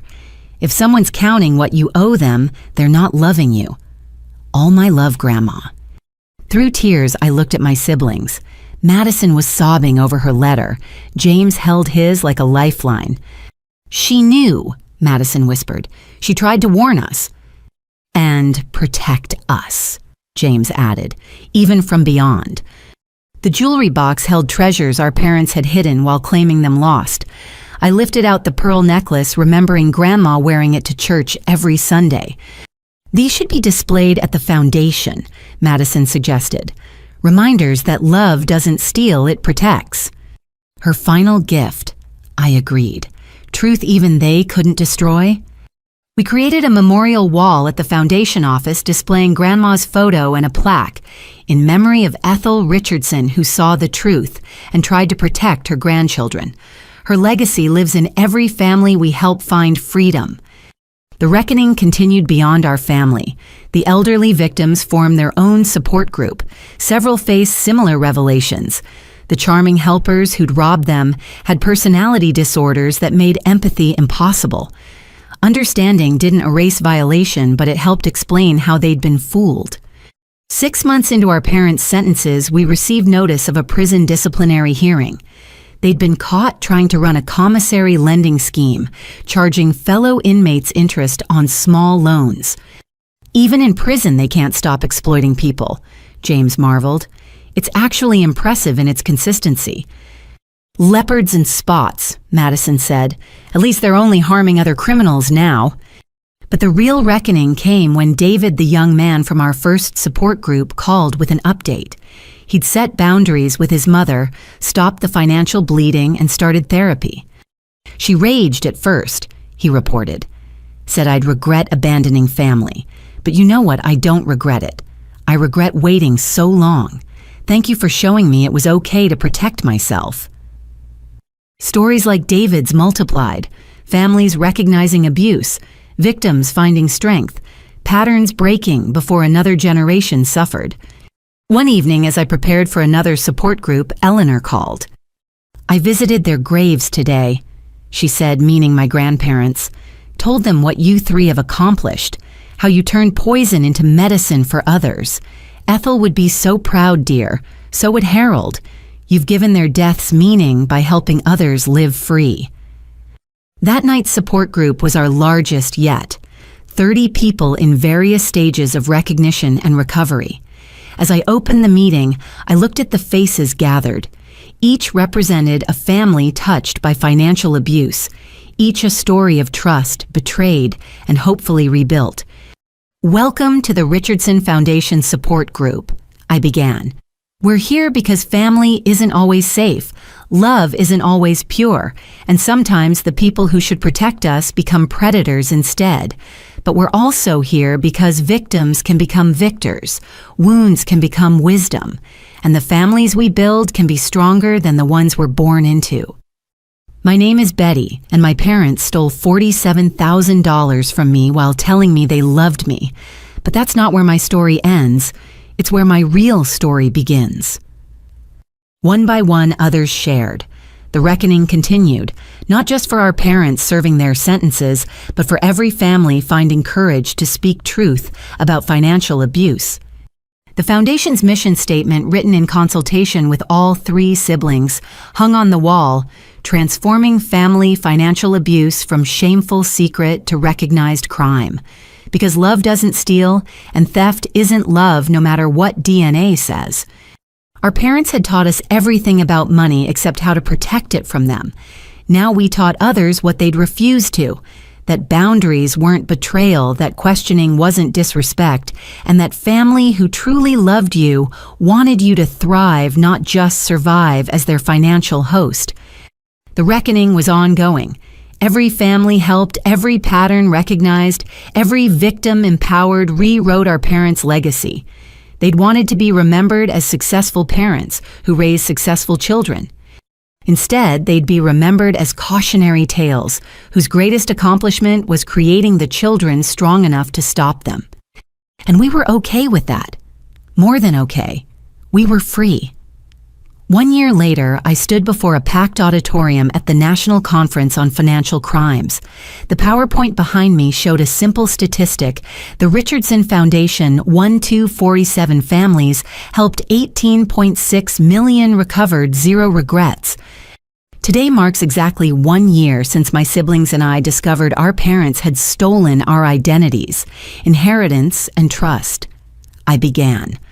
1 year since a $22,000 credit card charge for my sister's Aspen trip revealed decades of systematic fraud. 1 year since we chose truth over the comfort of lies. In the front row sat James and Madison, now full-time foundation directors. Beside them, Dr. Kim and our growing team of counselors, lawyers, and advocates. Throughout the audience were prosecutors, social workers, and family members seeking answers. People often ask if we regret sending our parents to federal prison. The answer is complex but clear. We regret that they chose crime over love. We regret the years lost to their manipulation. But we don't regret choosing justice. Here's why. I clicked to the next slide photos from our support groups across 12 cities. Every week we meet families devastated by financial abuse from those they trusted most. The patterns are heartbreakingly consistent. The charming parent who borrows just this once. The crisis that demands immediate help. The guilt when questions arise, the gaslighting when boundaries are suggested, the escalation when victims resist. But here's what our parents never understood: their greatest theft wasn't money. It was truth. They stole our reality, making us question our own perceptions. They stole our relationships, turning siblings against each other. They stole our security, creating anxiety that outlasts any financial recovery. I paused, making eye contact with familiar faces in the audience. Margaret Williston, now a foundation board member. Eleanor wearing grandma's pearls we'd gifted her. David free from his mother's exploitation and mentoring other victims. The Richardson Foundation exists because we learned a hard truth. Family financial abuse thrives in silence and shame. Victims blame themselves. How could I not see it? Why didn't I stop it sooner? What kind of person prosecutes their own parents? I'll tell you what kind: the kind who recognizes that love doesn't steal and theft isn't love. The kind who understands that DNA doesn't grant license for exploitation. The kind who knows that protecting future victims matters more than protecting family reputation. Madison took the stage next her art therapy program, having evolved into a cornerstone of our healing approach. I spent 25 years believing I was a failure, she shared, living in my parents' garage, financially dependent, emotionally stunted. Through art therapy, I discovered the truth: I wasn't failing. I was being failed, systematically, deliberately, by the people who should have wanted my success most. She showed slides of artwork from our programs, abstract representations of betrayal transforming into images of strength. Financial abuse leaves invisible scars. Traditional therapy helps, but sometimes words aren't enough. Through creative expression, victims process trauma that logical thought can't touch. They paint their anger, sculpt their boundaries, draw their freedom. Our parents saw us as ATMs with pulses. Through art, victims reclaim their humanity. They're not just recovering money, they're recovering themselves. James followed, presenting the operational success that had attracted national attention. In 1 year, we've grown from 3 angry siblings to 43 staff members across 15 locations. We've partnered with major banks to identify elder financial abuse. We've trained over 3,000 social workers to recognize warning signs. We've created the first national database of family financial fraud patterns. His slides showed our screening tools now used by financial institutions nationwide. But our greatest achievement isn't operational. It's cultural. We've begun changing the conversation around family financial abuse. It's not a private family matter, it's a crime. It's not ungrateful children overreacting. It's victims seeking justice. It's not about choosing money over family, it's about choosing truth over exploitation. Dr. Kim presented the psychological framework we developed, identifying 5 stages of recognition and recovery. Confusion when patterns don't match. Denial because family couldn't possibly. Anger at the betrayal discovered. Grief for the family imagined. And finally, acceptance and action. Understanding these stages helps victims navigate their journey without getting stuck in self-blame. Then came the surprise. Patricia Chen, now a federal judge, had flown in for a special announcement. The Richardson Foundation's work has led to federal legislation. I'm proud to introduce the Family Financial Protection Act. This bill would create specific penalties for family financial abuse mandate, reporting by financial institutions, and fund recovery programs nationally. The audience erupted in applause. Madison grabbed my hand, tears streaming. James stood stoically, but I saw his shoulders shaking with emotion. Your parents' crimes, Judge Chen continued, have sparked the largest reform in family financial crime prevention in decades. Their legacy isn't what they stole. It's what you've built from the ashes of their greed. During the break, attendees shared their stories. A woman whose brother drained their parents' retirement. A man whose daughter stole his identity for luxury purchases. A couple discovering their son had been siphoning funds while claiming unemployment. Each story reinforced why our work mattered. Family financial abuse wasn't rare. It was underreported, underrecognized, and devastating. The afternoon panel featured recovered victims sharing their journeys. Margaret Williston spoke eloquently about her mother's final years, tainted by theft but vindicated by justice. David detailed setting boundaries with his exploitative mother and the freedom that followed. Others shared through tears and triumph. As the conference concluded, I returned to the podium for closing remarks. A year ago, I thought my story ended with discovery of my parents' crimes. I was wrong. That was just the beginning. The real story is what we choose to do with our pain. Do we let it define us or refine us? Do we hide in shame or shine light for others? Our parents taught us 3 crucial lessons, though not the ones they intended. First, trust but verify. Love doesn't mean blind faith. Second, boundaries aren't betrayal. Protecting yourself isn't selfish. Third, chosen family. The bonds we build through mutual respect can heal wounds blood family created. I looked at my siblings, my chosen family expanded beyond biology. To those still trapped in family financial abuse, you're not alone. Your confusion is valid. Your anger is justified. Your desire for freedom is not ungrateful. It's human. Resources exist. Support awaits. The path out is real. To those who say we should have handled this, privately kept family business within family, our parents' 26 victims deserved public justice. Future victims deserve public warning, and we deserve to reclaim our truth publicly after years of private lies. Our foundation's motto is simple: love doesn't steal. If someone claims to love you while taking from you, question the love, not your worth. You deserve relationships that build, not bankrupt. Family that supports, not siphons. Love that gives, not just takes. As applause thundered through the auditorium, I thought about our parents in federal prison. Recent letters suggested genuine introspection mixed with familiar manipulation. They'd never fully change. Personality disorders that deep rarely transformed. But we had changed. From victims to advocates, from isolated to united, from ashamed to empowered. After the conference, the 3 of us stood outside the venue processing the day's wait. "Did you ever imagine this when you found that credit card bill?" Madison asked. I imagined confrontation, maybe recovery of some money, not this. I gestured at the banner reading, National Conference on Financial Crimes featuring the Richardson Foundation. "Our parents wanted a legacy," James observed. "They got one, just not what they planned." My phone buzzed with a text from Eleanor. "Watch the live stream. Ethel is dancing in heaven. You 3 have honored her memory beautifully." That evening, we held our regular sibling dinner at the same unfancy restaurant where we'd celebrated the house sale. No cameras, no pressure, just 3 people who'd survived the same war comparing battle scars and building plans. "What's next?"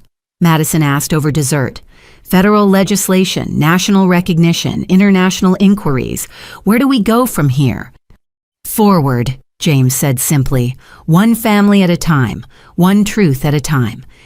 Until family financial abuse is as recognized as any other form of abuse," I added. "Until victims know they're not crazy, ungrateful, or alone."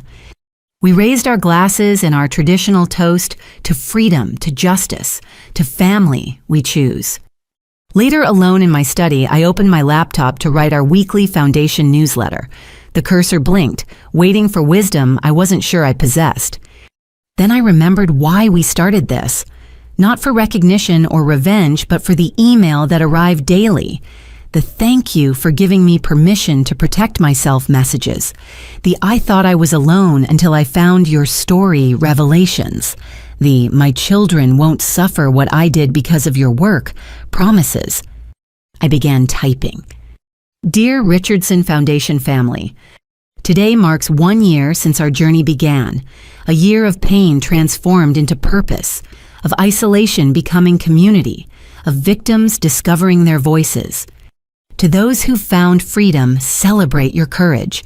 To those still trapped, freedom awaits. To those who judge our choices, we pray you never face what we did.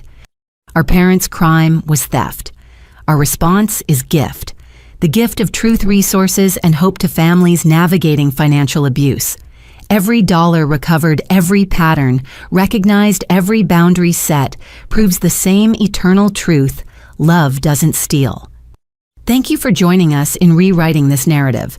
Together, we're ensuring that family financial abuse moves from shameful secret to recognized crime, that victims find validation, not isolation, that love means support, not exploitation. The lesson of our story isn't about the money stolen or recovered. It's about the power of truth to transform trauma into triumph. The strength found in surviving betrayal. The family built through shared healing rather than shared blood. 1 year later, we're not defined by what was taken from us, but by what we've built from the wreckage. Not by the parents who betrayed us, but by the community that embraced us. Not by the lies we believed, but by the truth we now share. Love doesn't steal.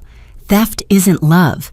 And sometimes the greatest act of love is refusing to enable those who would harm you, even if they gave you life. With gratitude and hope, Betty Richardson co-founded the Richardson Foundation. As I hit send delivering the newsletter to thousands of subscribers, I realized the final irony. Our parents had spent decades trying to profit from their children. In the end, their children profited from their crimes, not financially, but purposefully. We'd built something beautiful from their ugliness, something honest from their lies, something healing from their harm. The credit card charge that started everything, $22,000 for Madison's Aspen trip, had seemed catastrophic. Now it felt like the best investment our parents ever made, not in Madison's vacation, but in our freedom. They'd charged luxury to my card without permission. We'd charged forward with our lives without their poison. And that made all the difference. Standing up to those who harm you isn't ungrateful, it's necessary. Building boundaries isn't betrayal, it's wisdom. Choosing truth over comfortable lies isn't cruel, it's love. Real love for yourself and for every victim who sees your courage and finds their own. The Richardson Foundation stands as testament to a simple truth: we can't choose our birth family, but we can choose our response to their choices. We can choose healing over hatred, purpose over pain, truth over lies. And in that choosing, we find freedom. To everyone reading this, what boundaries do you need to set with family who see you as a resource rather than a person? What truths have you been afraid to speak? What freedom awaits on the other side of difficult conversations? Comment below with your story, like if this resonated. Subscribe to join our community of survivors and thrivers. Share to help someone trapped in family financial abuse see they're not alone. Thank you for being part of our journey from victims to victors. Your support transforms our pain into purpose daily.